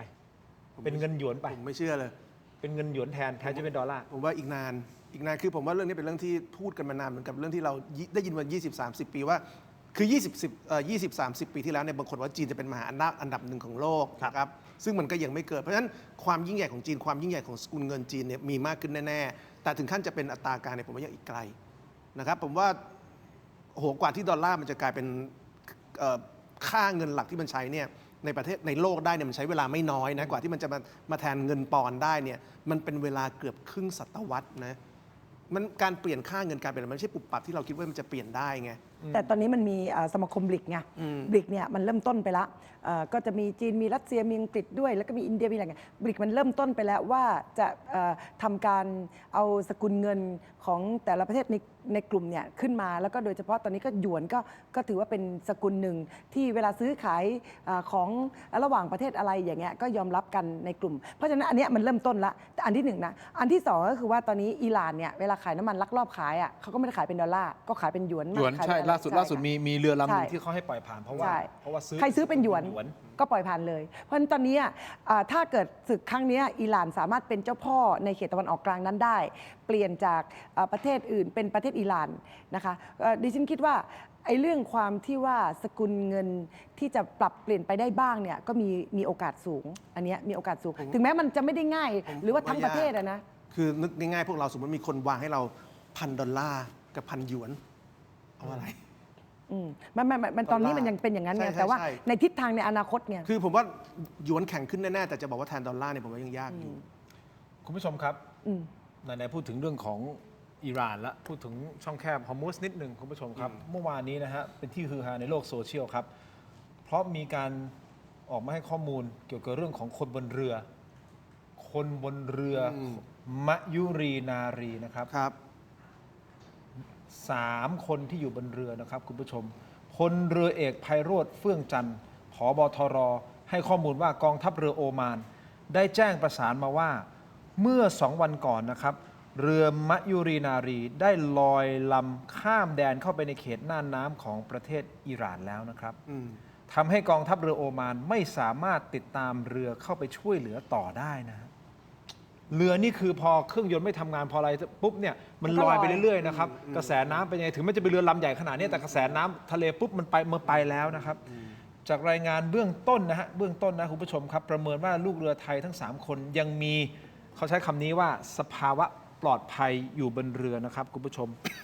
อันนี้ก็ต้องส่งกำลังใจไปให้แต่นี่คือสถานการณ์ล่าสุดที่มันเกิดขึ้นกับเรือมะยุรีนารีคุณผู้ชมครับแต่จริงๆผมอยากจะไปเรื่องของวิกฤตน้ำมันล่องหนและขาดแคลนหน่อยเพราะมันมีประเด็นอาจารย์ศิโรจน์ยังให้เวลาผมได้ประมาณ5 นาทีนะ ได้ครับได้ ประมาณ 5-6 นาทีนะ ได้อยู่ครับ หรือยังไงอาจารย์ ได้อีกสัก ผมก็รีบเรารีบกันหมดเพราะเราบอกแล้วว่าเราช่วยรัฐประหยัดพลังงาน จบรายการไม่เกิน5:20ครับผม ดีไหมฮะ จัดเลยครับ จัดใช่ไหมฮะเอาอย่างนี้วิกฤตน้ำมันแพงเขาบอกมีกรณีเติมน้ำมัน5 บาทจริงเดี๋ยวผมเปิดให้ฟังอย่าพึ่งนะฮะผมขออนุญาตเติมน้ำมัน5 บาทจริงเดี๋ยวทีมงานเรามีภาพใช่ไหมเติมน้ำมัน5 บาทอ่ะมีใช่ไหม ไปเติม5 บาทแต่ก่อนที่จะไปตรงนั้นคุณผู้ชมครับ น้ำมันใส่ตะเกียงเหรอใช้เวลาตรงนี้นิดนึงสั้นๆนะครับเพราะว่าเราพูดคุยกันมานานแล้ว ครับ ใช่ ขอแห้ง ขอบพระคุณค่ะคอแห้งแล้วเราต้องกินซิงค์ละ ขอบคุณมากครับ ซิงค์เนี่ยกินนะ เดี๋ยวก่อนแป๊บนึงให้ผมเข้าคีย์บอร์ดของผมก่อน เดี๋ยวก่อนมันซื้อมากินซิงค์ เขาจะช่วยขายของ จะช่วยขายของ เขาชอบขายของ มีป้ายตรงนี้เอางี้ ซิงค์นี่ต้องกินนะ ครับขอบคุณครับเม็ดอมซิงค์พลัสผลิตภัณฑ์ไมบาซินจากเกรเตอร์ฟาร์มามี3 สูตรที่มีคุณประโยชน์จากวิตามินหลากหลายชนิดนะครับเม็ดอมซิงค์พลัสวิตามินซีและโคคิวเทนกลิ่นองุ่นมะนาวเม็ดอมซิงค์พลัสลูทีนและเบอร์เบอรี่กลิ่นแบล็คเคอร์เรนต์เม็ดอมซิงค์พลัสเบต้ากลูแคนกลิ่นสตรอเบอรี่นะครับซึ่งมีส่วนช่วยในการทำหน้าที่ของระบบภูมิคุ้มกันและกระบวนการต่อต้านอนุมูลอิสระ ถ้าเจ็บคอไอหรืออยากเสริมภูมิคุ้มกันนะครับเลือกไมบาซินจากเกรเตอร์ฟาร์มาหาซื้อได้ที่ร้านสะดวกซื้อซุปเปอร์มาร์เก็ตและร้านขายยาทั่วประเทศนะครับไมบาซินจากเกรเตอร์ฟาร์มาก้าวสู่60 ปีอย่างมั่นคงและยั่งยืนนะครับขอบคุณครับไมบาซินที่อยู่เคียงข้างถกไม่เถียงนะครับต่อกันอีกผลิตภัณฑ์หนึ่งครับหลังจากที่อมไมบาซินไปอย่างสบายใจแล้วมาดมผลิตภัณฑ์จากอ้วยอันโอสถนิดนึงครับนี่คือยาดมสมุนไพรตรามังกรทองจากอ้วยอันโอสถนะครับอาจารย์ครับขออนุญาตนะครับพี่ติ๋งครับแต่วันนี้ขอแนะนำจากอ้วยอันโอสถเช่นเดียวกันนะครับก็คือยาน้ำแก้ร้อนในเขากุยจากอ้วยอันโอสถนะครับบรรเทาไข้ตัวร้อนทานได้ทั้งเด็กและผู้ใหญ่นะครับมีจำหน่ายตามร้านขายยาทั่วประเทศอ่านคำเตือนในฉลากและเอกสารกำกับผลิตภัณฑ์ก่อนใช้นี่คือยาน้ำแก้ร้อนในเขากุยจากอ้วยอันโอสถนะฮะถ้าท่านมีไข้ตัวร้อนทานได้นะครับไม่ว่าจะเป็นเด็กหรือผู้ใหญ่อ้วยอันโอสถนะครับขอบคุณมากๆเลยนะครับต่อกันที่ ยาท่าตุน้ำขาว 49 บาทฝาสีฟ้าตราหารคู่นะครับมาตรฐานสากลครับหาซื้อง่ายตามร้านขายยาแผนปัจจุบันทั่วไปราคาเพียง 49 บาทเข้าถึงง่ายจาก HK Pharmaceutical นะครับ 49 บาทนะครับยาท่าตุน้ำขาวแก้ท้องอืดท้องเฟ้อรักษาลำไส้อักเสบฆ่าเชื้อโรคในลำไส้นะครับขอบคุณมากๆเลย ครับ ครับ ของ อา ดี จาร คุ ย์ ณภาพสูงครับ อาจารย์ครับขอบคุณมากครับ จริงๆ อาจารย์ไม่ต้องห่วง อันนี้ เดี๋ยวผมให้ กินได้เลยอะ อาจารย์พูดปิดท้ายแน่นอน ครับ ข ผม ออนุญาตนะฮะ จริงๆ ไป อัน ต่ นี้เราก็กินกันได้เลยเนาะ อ่า มันไม่จำเป็น ให้ ต้ เขา อง ขายของให้จบก่อน จะขายแทนอยู่เรื่อย สนับสนุนโดยผงปรุงรสรสหนึ่งนะครับมีให้เลือก อยากรู้ หลากหลายรสชาตินะครับปรุงอร่อยแน่รสหนึ่งนะครับไม่ว่าจะเป็นรสไก่รสหมูรสเนื้อนะครับต้มผัดแกงทอดยำหอมอร่อยได้ทันใจต้องรสหนึ่งครับนัมเบอร์วันปรุงอร่อยแน่รสหนึ่งครับโปรโมชั่นพิเศษ1แถม1และโปรโมชั่นสุดคุ้มอีกมากมายหาซื้อได้แล้ววันนี้ที่ Shopee Lazada TikTok และ Gourmet Market นะฮะรวมถึงฟู้ดแลนด์และซุปเปอร์มาร์เก็ตทั่วไปปรุงอร่อยแน่รสหนึ่งนะครับขอบคุณมากๆนะครับรสหนึ่งนะครับ ขอบคุณมากครับ ต่อกันที่ BrainTech Tri Screen นะครับ BrainTech Tri Screen นวัตกรรมใหม่จอเสริมสุดล้ำที่สามารถทำงานพร้อมกันถึง 4 หน้าจอในเวลาเดียวกันนะครับ ด้วยความคมชัดระดับ Full HD และการเชื่อมต่อที่ง่ายสุดๆ เพียงเสียบสาย USB Type C ก็พร้อมใช้งานได้ทันที น้ำหนักเบาด้วยนะครับ พกพาสะดวกกดเข้าไปที่หน้า Facebook Tero Digital นะครับใน Facebook อย่าลืมนะฮะ ตอนสั่งซื้อใส่โค้ด Let's Play AI Let's Play AI รับส่วนลดทันที 2,000 บาทนะครับขอบคุณมากๆครับ BrainTech Tri Screen นะครับต่อฮะนี่ เย้ สุดท้ายแล้วนี่ขอบคุณมากๆนะครับเดี๋ยวให้อาจารย์ศรีโรจน์วิเคราะห์ต่อนะครับบริษัทสะดวกสะอาดปลอดภัยจำกัดคือผู้ผลิตผงซักฟอกแบรนด์ไทยแท้ที่อยู่เบื้องหลังสินค้าคุณภาพในร้านค้าชั้นนำมากมาย ไม่ว่าจะเป็นแบรนด์คุ้มค่าแบรนด์ Clean Action ของ 7-Eleven และ Lotus นะแบรนด์แชมป์ของ CJ Express แบรนด์ Clean D ของ Big C นะครับและก้อนดับกลิ่นโถปัสสาวะชายแบรนด์ Apps Design สวยห้องน้ำหอมนะครับสนใจสั่งซื้อหรืออยากผลิตผงซักฟอกในแบรนด์ของตัวเองติดต่อได้ทุกช่องทางที่ชื่อว่า Thai Detergent นะครับขอบคุณมากๆเลย ขอบ นะ คุณ ครับ มากครับ อันนี้ฉลองครบรอบ 5 ปีรอไว้ก่อนแป๊บหนึ่งนะฮะเดี๋ยวอาจารย์ศรีโรจน์ต้องไปแล้วผมขอเข้าประเด็นนี้หน่อยแล้วกันนะครับ ประชาชนจำนวนมากทั่วประเทศคุณผู้ชมครับเผชิญกับปัญหาเติมน้ำมัน หาปั๊มน้ำมันที่มีน้ำมันยากเหลือเกิน กรณีเติมได้แค่ 5 บาทฮะเติม 5 บาทจริงๆฮะไปดูคลิปกันครับ ไม่เป็นไรไปเลยก็ได้ค่ะพี่ ไม่เป็นไรครับผมจ่ายตังค์ หนูกลัวมันเป็นตะลุม โอเคขอบคุณครับได้เท่าไหร่นะครับ 5 บาทค่ะ เวรกรรม ไม่เป็นไรไปเลยก็ได้ เขาพูดผิดหรือเปล่า 500 หรือเปล่า 5 บาท 5 บาทชัดๆ คนเติม เลยนะ น่ารักมากคนเติมก็อายนะ น้ำมันมันเหลือ ฟัง แค่นั้น เอา น่ะ 5 บาทอีกทีนึง5 บาทเราเติมเท่าไหร่เร็ว นี่ไงโอ้โหนี่ 5 5 บาทจริง ไม่เป็นไรครับ ๆ ตั ผ ว ม เล จ่าย ข ตังค์ ตัวเลข หนูกลัวมันเป็นตะลุม โอเคขอบคุณครับได้เท่าไหร่นะครับ 5 บาทค่ะ เวรกรรม ไม่เป็นไรไป มีห เล ลาย ก ก็ หลา ได้ ย ค่ะ ภาคเกษตรก็โดนภาคประมงก็โดนนะฮะสาธารณสุขกู้ภัยก็โดนหมดเลยอุตสาหกรรมพลาสติกและยาต้องโดนสุดท้ายสุดประมาณอีก 2 นาทีสุดท้ายของอาจารย์ศรีโรจน์นะครับคิดว่าปัญหาสถานการณ์เหล่านี้จะคลี่คลายเมื่อไหร่ โอ้โห at least 2 เดือน แต่เบื้องต้นต้องช่วยกลุ่มที่เปราะบาง เช่นกลุ่มเกษตรกรคุณต้องจัดน้ำมัน อย่างเช่นประมงมีน้ำมันเขียว อัดน้ำมันเขียวให้ประมงเพิ่ม แล้วก็อัดน้ำมันช่วยเกษตรกรโดยตรงเพิ่ม ต้องซัพพอร์ตกลุ่มปั๊มหลอดนะครับ ซึ่งตอนนี้เขาขายน้ำมันดีเซลราคาที่แพงมาก เพราะรัฐบาลไม่ช่วยเขาไปซัพพอร์ตกลุ่มปั๊มหลอด เพราะปั๊มหลอดจะเป็นตัวกระจายน้ำมันไปยังกลุ่มคนลากย่าในชนบท แล้วก็กลุ่มรถกู้ภัยรถกู้ชีพเขาต้องไม่ขาดน้ำมัน โอเค 3 ส่วนนี้คือเรื่องเปราะบางที่ต้องทำครับ ได้ครับอาจารย์เดี๋ยวอาจารย์ต้องรีบไปแล้วผมขอขอบคุณอาจารย์ก่อนเลยนะในช่วงนี้นะฮะเดี๋ยวลาอาจารย์ศรี ข โจ อบคุณครับ ขอบคุณครับติ่งครับ ขอบคุณครับ โทษทีครับพอดี ครับ ขออภัยกินเวลานิดหนึ่งอาจารย์ ได้ เชิญ ครั แล้ว บ เชิญแล้วฮะทีมงานมาช่วยอาจารย์ขนของหน่อยได้เลยครับไปแล้วอาจารย์เชิญแล้วครับขอบคุณมากครับอาจารย์ครับ อันนี้รายการยังไม่จบใช่ไหม คุยกันอีกนิดนึงยังมี 2-3 ประเด็น เดี๋ยวจะได้จัดเต็มนิดนึงแต่อาจารย์ศิโรจน์ต้อง move ก่อนนะฮะขอบคุณนะครับ อย่างนี้คำถามเดียวกันฮะคิดว่าจะคลี่คลายได้เมื่อไหร่พี่ติ่งคิดว่า คือ จากประสบการณ์เป็นทั้งนักข่าวด้วยเป็นทั้ง คือเราสังเกตจากวิกฤตตอนโควิด การคลี่คลายตอนนั้นก็คือพอหลังจากควบคุมโรคได้อะทุกอย่างมันก็ค่อยๆ คลี่คลายได้เลยนะคะแต่ขณะเดียวกันกรณีพลังงานอะมันแตกต่างกัน ตรงที่ว่ามันเรื่องเกี่ยวกับซัพพลายเชนต่างๆใช่ไหมเพราะฉะนั้นเนี่ยเท่ากับว่าตอนนี้ถ้าเกิดสมมตินะคะสงครามมันสงบเนี่ย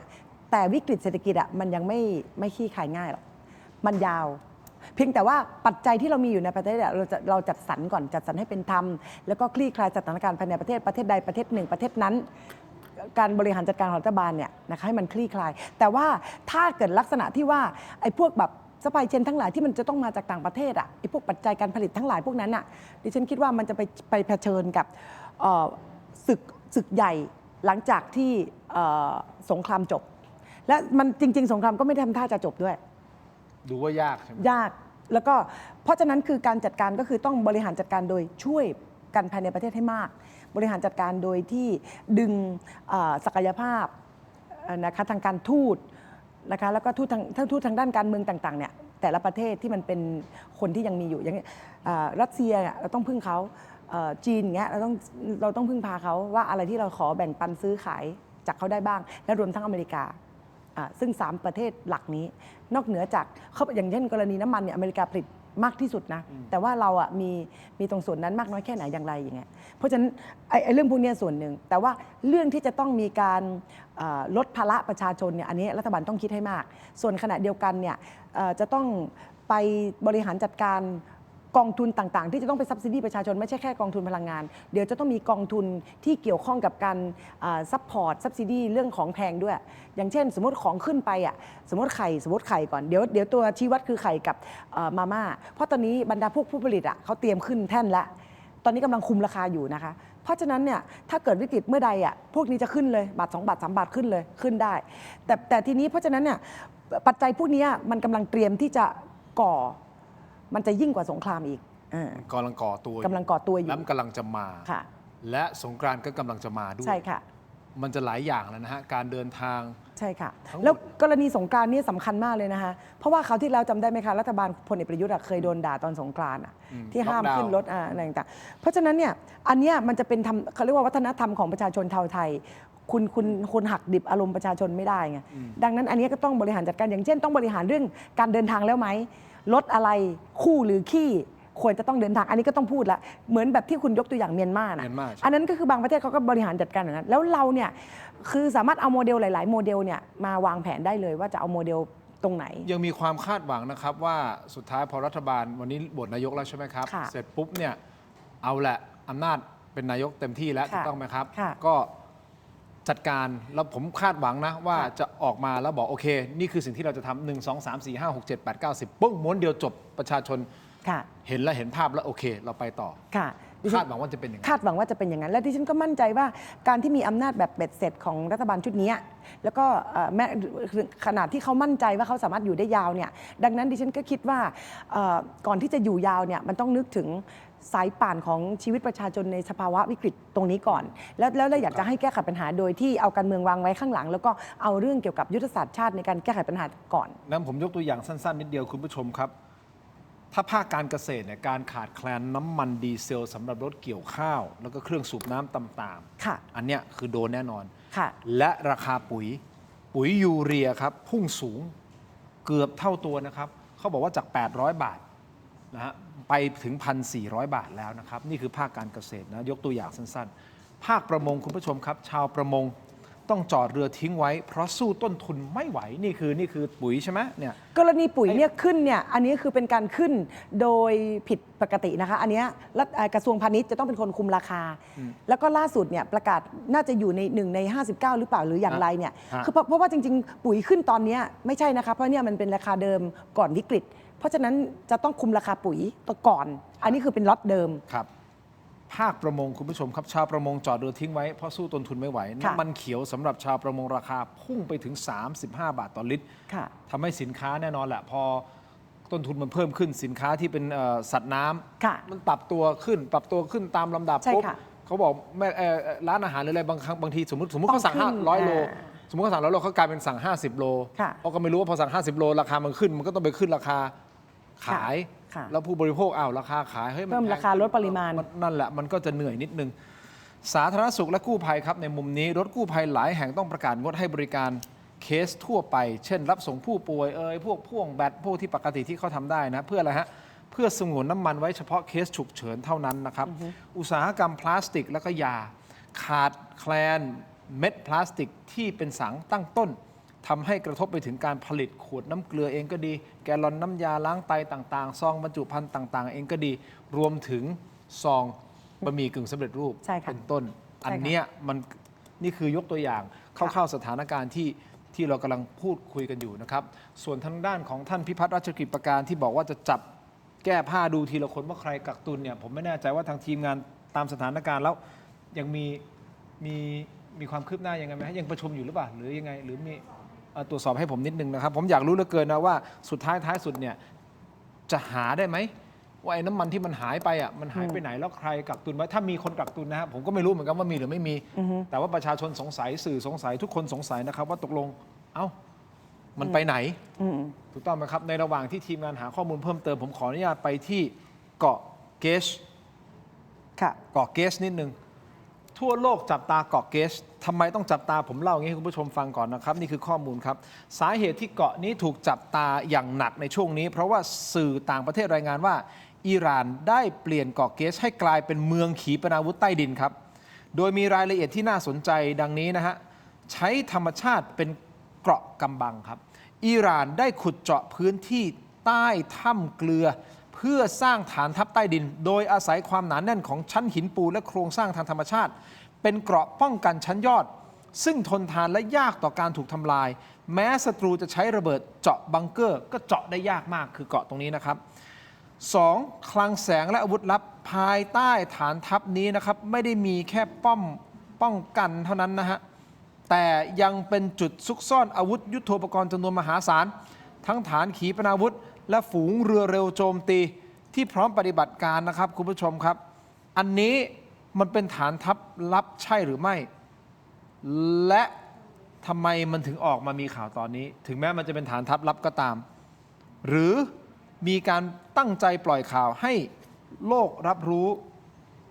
โชว์ของอย่างนี้หรือเปล่าถ้าในมุมของข่าว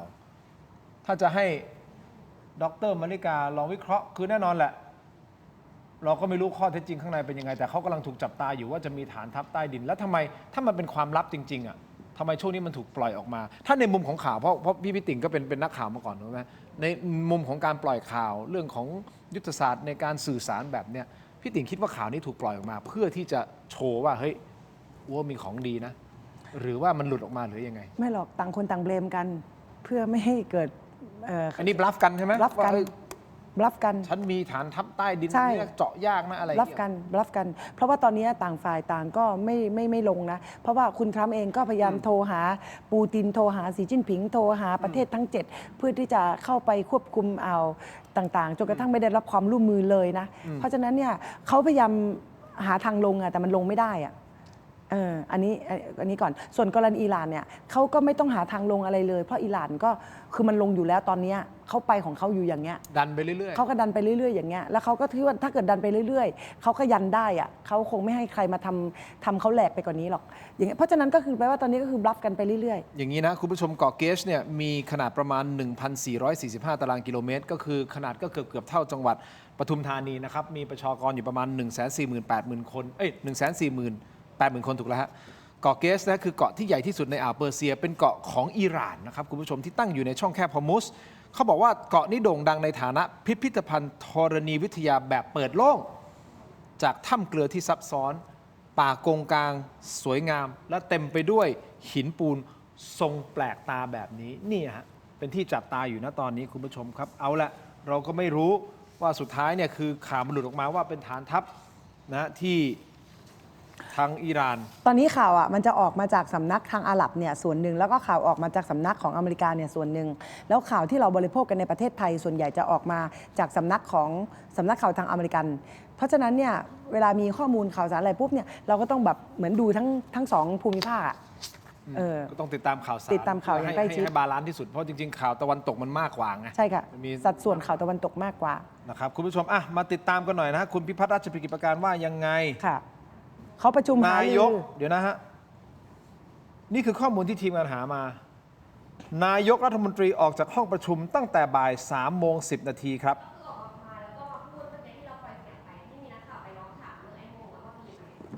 ภาพเมื่อสักครู่ที่เราเปิดเป็นภาพนายก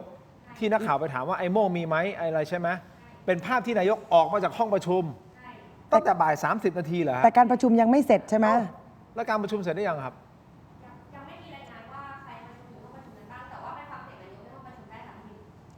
ไปฟังเสียงนายกในห้องประชุมกันหน่อยครับฟังครับจนถึงปัจจุบันนี้ประเทศไทยก็ยังยืนยันได้ว่าเรายังไม่ได้มีปัญหาในเรื่องของการสำรองน้ำมันแล้วก็การเข้ามาของน้ำมันดิบนะครับ เรายังสามารถที่จะสั่งซื้อแล้วก็นำเข้าน้ำมันดิบจากหลายๆภูมิภาคทั่วโลกแล้วก็ยังไม่ได้มีเหตุใดๆหรือว่าตัวชี้วัดใดๆที่จะบอกว่าน้ำมันของประเทศไทยจะเข้ามาในปริมาณที่ลดน้อยลงเพราะฉะนั้นตรงนี้เนี่ยก็ต้องฝากให้กับทุกท่านที่เกี่ยวข้องได้ให้ความเชื่อมั่นกับพี่น้องประชาชนด้วยปัญหาทุกวันนี้มันกลายเป็นว่าพอประชาชนเกิดความกังวลทั้งที่ตัวซัพพลายยังไม่ได้ลดลงไปเลยแต่พอเกิดความกังวลปุ๊บก็เอาพูดง่ายๆตู้ ATM มีอยู่ตู้เนี่ยใส่เงินไว้3 ล้านบาทแต่จะมาเบิก10 ล้านบาทเท่าไหร่มันก็ไม่พอนะครับแล้วการที่จะมาเติมเข้าเนี่ยมันก็มีเวลาในการเติมคือเราไม่สามารถจะเติมให้มีปริมาณน้ำมันอยู่เต็มปั๊มอยู่ตลอดเวลาได้เขาก็มีวงรอบของเขาเพราะฉะนั้นตรงนี้เราก็จะมาปรับในเรื่องพวกนี้นะครับมีการหาวิธีในการที่จะทำยังไงก็ตามที่จะให้ประชาชนเกิดความมั่นใจเมื่อเกิดความมั่นใจแล้วนะครับการที่มากันเต็มปั๊มเนี่ยก็จะไม่มีปัญหาเหมือนที่ผ่านมาตรงนี้ก็จะมีวิธีการดำเนินการในวันนี้ก็ต้องมีการขอความร่วมมือในเรื่องของเวลาที่มันต้องผ่อนผันให้รถขนน้ำมันนะครับเข้ามาในอย่างในเขตกรุงเทพมหานครเนี่ยให้ในช่วงนี้ก็ขอให้เข้ามาได้ตลอดเวลาซึ่งเดี๋ยวผมก็จะขอความร่วมมือผ่านไปยังท่านผู้บัญชาการตำรวจแห่งชาตินะครับเพราะว่าถือว่านี่ก็เป็นนโยบายของรัฐบาลที่จะต้องทำให้เกิดการเข้าถึงน้ำมันของพี่น้องประชาชนแล้วก็ลดความวิตกกังวลต่อไปนะครับ ถ้าฟังสิ่งที่ท่านนายกรัฐมนตรีพูดนั่นหมายความว่าเรายังไม่ได้มีวิกฤตน้ำมันขาดแคลนใช่ไหมผมสรุปอย่างนี้ได้ไหมถูกต้องไหมครับแล้วก็ถ้าผมจับใจความได้ท่านกำลังจะบอกว่าก็คือด้วยความวิตกกังวลของผู้คนก็เลยแห่กันไปเติมสมมติที่ท่านยกตัวอย่าง ATM ตู้ ATM นี่มีเงินแค่3 ล้านแต่พอประชาชนวิตกเฮ้ยจะต้องถอนเงินออกมาแทนที่3 ล้านมันจะพอในตู้นี้กลายเป็นว่ามาถอนเงิน10 ล้านมันเป็นไปไม่ได้มันก็เลยทำให้หมดทำให้เงินสดในตู้ ATM หมดอันนั้นคือให้ผมพยายามจะลำดับ ใช่นายกพูดแบบนั้นในสิ่งที่นายกพูด นายกพูดแต่นายกพูดน่าจะฟังมาจากการรายงานในห้องประชุมแล้วท่านก็ออกมาก่อนใช่ไหมเพราะฉะนั้นท่านก็น่าจะจับประเด็นได้เท่านั้นนะคะแต่ขณะเดียวกันหัวหน้าสบกเนี่ยคือคุณพิพัฒน์นั่งประชุมต่อใช่ไหมล่ะโดยสรุปเลยก็คือถ้าเกิดสิ่งที่นายกพูดออกมาในวันนี้มันจะระงับความแพนิคได้หรือไม่เนี่ยดิฉันไม่ทราบแต่ดิฉันคิดว่าข้อเท็จจริงที่ท่านนายกพูดออกมาเนี่ยข้อเท็จจริงยังไม่ครบณเวลานี้เนี่ยปัญหาคือไม่ได้เกี่ยวกับการแพนิคของประชาชนแล้วเพราะประชาชนเนี่ยถือกระติกคนไปคนละกระติกมีเงินอยู่จำนวนหนึ่งไม่ได้มีเงินมากพอที่จะไปตุนแต่คนตุนเวลานี้มันไม่ใช่ประชาชนเพราะมันอยู่ที่โรงกลั่นอยู่ที่คลังน้ำมันอยู่ที่ผู้มีอิทธิพลเหนือกว่านั้นเพราะฉะนั้นมันไม่ใช่ตอนนี้รับทราบพร้อมกันหมดแล้วนะอย่างนี้คุณติ่งคุณผู้ชมนิดเดียวสั้นๆฮะผมเห็นด้วยกับสิ่งที่ท่านนายกพูดว่าน้ำมันมันมีเท่านี้แล้วคนมันเติมเยอะถูกไหมอันนี้ท่านพูดเข้าใจคนมันเติมเยอะแต่คนที่เติมเยอะมันคือประชาชนทั้งหมดเหรอใช่หรือว่าเป็นจ็อบเบอร์หรือว่าเป็นประชาชนที่ปกติเขาเติมที่ปั๊มหลอดเขาไม่จำเป็นจะต้องมาแย่งเติมหน้าปั๊มประเด็นคือน้ำมันมันเข้าไปปั๊มหลอดกับน้ำมันมันเข้าไปที่จ็อบเบอร์แล้วน้ำมันมันเข้าไปที่ปั๊มเนี่ยน้อยกว่าปกติมันไม่ได้เข้ามาเหมือนปกติเพราะแปลว่ามันอยู่ที่คลังแล้วคลังขายให้ใครก็นั่นแหละและถ้าสมมติหรือว่าคลังกักไว้ทำอะไรกักไว้ทำอะไรกักไว้เพื่ออะไรซึ่งมีอดีตสสท่านหนึ่งเนี่ยคุณอัธวิทย์ออกมาเนี่ยกักไว้ทำอะไรไงเนี่ยก็ตั้งข้อสงสัยทุกคนทุกฝ่ายตอนนี้ตั้งข้อสงสัยคุณตุนไม่ทำอะไรตุนเพื่อที่จะเอาอะไรเอาส่วนต่างจากกองทุนพลังงานไหมหรือตุนอะไรเงี้ยคือเขาก็สงสัยกันหมดทั้งหมดเป็นข้อสงสัยเพราะอะไรเพราะว่าในเมื่อทุกคนเนี่ยไม่ได้แพนิคถึงขั้นที่คือทุกคนต้องการไปเติมแต่ว่าประชาชนไม่มีเงินมากพอที่จะไปสต็อกไว้จำนวนมากโดยเฉพาะเกษตรกรแล้วมันหายไปไหนแล้วมันหายไปไหนทีนี้ข้อที่1มันหายไปก่อนหน้านี้แต่เรายังไม่ได้ไล่เบี้ยใช่หรือไม่ก็คือแปลว่าหายไปโดยที่มีการส่งไปเขมรส่งไปตอนไหนและยังส่งอยู่ไหมอันนี้แล้วก็อันที่2ก็คือหายไปหรือว่าตุนไว้แล้วใครตุนมี2 อย่างที่จะต้องไล่เบี้ยโดยที่ไม่เกี่ยวกับประชาชนแต่เกี่ยวกับอำนาจของนายกรัฐมนตรีเราตั้งคำถาม เราแค่ตั้งคำถามเราสงสัย เราสงสัย เราตั้งคำถาม เพราะว่าถ้าเกิดว่าท่านนายกก็เข้าใจแบบที่ประชาชนเข้าใจว่าเฮ้ยสถานการณ์มันยังไม่ถึงขั้นที่เราจะไม่มีนะ แต่ทำไมจึงยังไม่มี มันหายไปไหน ปกติมันมี3 ส่วนเนาะ ใช่ การเติมน้ำมันอ่ะมันจะมีหน้าปั๊มที่เป็นแบรนด์ต่างๆนะครับ ค่ะ นี่คือมีการส่งน้ำมันหน้าปั๊มอีกส่วนหนึงก็คือพ่อแม่พี่น้องที่อยู่พื้นที่ห่างไกลที่ไม่ได้ ค่ะ เข้ามาเติมห ซื้อ น้า แพ ปั๊ ง ม กว่า พวกหลอดพวกหยอดเหรียญพวกอะไรถูกต้องไหมครับและอีกส่วนหนึ่งก็คือจ็อบเบอร์ก็คือพ่อค้าคนกลางไปขายให้กับพวกขนส่งภาคอุตสาหกรรมใหญ่ ค่ะ ๆ มันก็จะได้ราคาถูก แต่ทุกวันเนี้ยไอ้3 ส่วนเนี้ย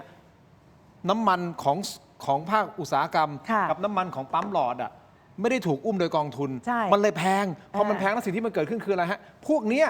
วิ่งมาตรงกลางแล้วมาเติมตรงกลางก็มาแย่งประชาชนเติมไงเพราะราคาหน้าปั๊มแบรนด์มันถูกกว่า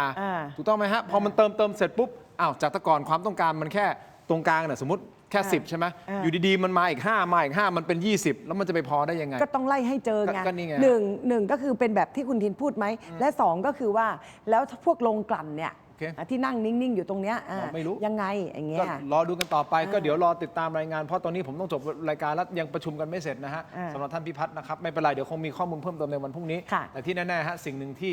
อยากให้คุณผู้ชมดูครับ มีกล่องนี่นะฮะคุณผู้ชมครับนี่ขออนุญาตพี่ติ๊กอ้ายะ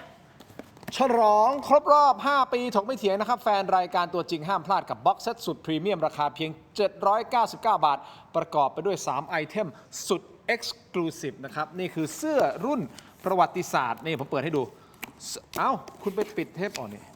เสื้อรุ่นประวัติศาสตร์ของเรา 5 ปีนะบ็อกเซตแบบนี้นะครับคุณผู้ชมเป็นตัวอย่างนะครับนี่คือเสื้อตัวนี้ 799 บาทสำหรับบ็อกเซตนี้นะครับจะมีเสื้อตัวนี้อันนี้คือเราทำกับ Grand Sport นะฮะซึ่ง Grand Sport ตรงนี้นะครับคุณผู้ชมครับเป็น Limited Edition นะฮะ Grand Sport เนื้อผ้า Micro Filament นี่นะฮะ Micro Filament เนื้อนุ่มนะฮะบางเบาสบายเลยนะครับนี่เป็นลายแบบนี้ถกไม่เถียงนะครับนี่คือไอเทม1นะครับส่วนไอเทมต่อมานี่เป็นสติกเกอร์เขาบอกแล้วอะไรนะทินน้อย100 ล้านเหรอ อะไรนะทินน้อย100 อาชีพทินน้อย100 อาชีพสติกเกอร์ซึ่งจะเป็นหน้าต่างๆไปติดโทรศัพท์มือถือได้ถ้าต้องการนะหรืออยากจะหลอนกลางคืนก็ไปติดในหน้ากระจกห้องน้ำพอเดินห้องน้ำเจอผมก็หลอนๆก็ได้นะฮะอันนี้ฮะสติกเกอร์นะ10 สีหน้าของผมนะครับคุณผู้ชมครับนี่เป็นสติกเกอร์นะครับส่วนอีกอันหนึ่งคุณผู้ชมครับนี่ไอเทมที่3ไอเทมนี้ครับอันนี้เป็นยาดมแล้วเถียงต่อได้นะฮะดมแล้วเถียงต่อได้นะครับอันนี้เป็นเคสยาดมซึ่งต้องขอบคุณนะฮะนี่อ้วยอันโอสถเขาทำให้เรานี่ข้างในเป็นอ้วยอันโอสถครับสุดยอดเท่ไหมเนี่ยมูลค่ารวมกันแล้วนะครับมันแพงกว่า799แต่เราขายในราคา799คุณผู้ชมนี่ฮะเนี่ยพี่ติ่งดูเสื้อเนี่ย ดีมากเลย นึก เก๋มากเลย บางเบา ใช่ฉันเห็นคุณใส่อยู่นะ เนี่ยผมใส่ โอ้เป็นผ้าที่พลิ้วเนี่ยทุกคนใส่สบายมากเลยเนี่ยดูถกไม่เถียง 5 ปีแล้วเหรอ 5 ปีครับ เลิศอ่ะ มีแต่คนบอกให้ผมถอดเสื้อจัดรายการ ฮะ หมายถึงถอดเสื้อตัวนี้ ฉันใส่ได้ไหมเนี่ย อะ ฉันใส่ได้ไหม พี่ติ่งใส่จริงป่ะพี่ติ่งใส่จริงป่ะ จริงปะ ขนาดนั้นเลยเหรอ อ้าวใส่ได้ไหมอ่ะ โอ้สุดยอดอ่ะอัยยะโอ้โห เอาไปเลย ใจสุดๆ ใจสุดๆ เฮ้ยท่านผู้ชม ขอบคุณกพี่ติ่ง เสื้อเขาเก๋ เสื้อจะกันนักกีฬาฟุตบอลเลยแหละ อ้าวแกรนด์สปอร์ตอ่ะของดีอ่ะ เออ ของดีอ่ะแล้วเขาทำให้เราอ่ะนี่โอ้โหสวย บับ สวยคุณผู้ชมถ้าสนใจบ็อกเซตนี้นะครับฉลองครบรอบ 5 ปีของเรานะครับเป็นแรร์ไอเทมจริง ๆ นะฮะ รอบเดียวไม่มีผลิตเพิ่มนะครับ มีจำนวนจำกัดนะสแกน QR Code หน้าจอตอนนี้นะเพื่อการสั่งซื้อนะครับคุณผู้ชมครับขอบคุณมาก ๆ เลย ผู้ชายผู้หญิงใส่ได้หมดนะทุกคน ได้หมดขอบคุณพี่ติ๋งด้วยนะฮะที่ใส่ให้กับเราน่ารักจริง ๆ นะครับ และโอ้นี่มีลายเซ็นผม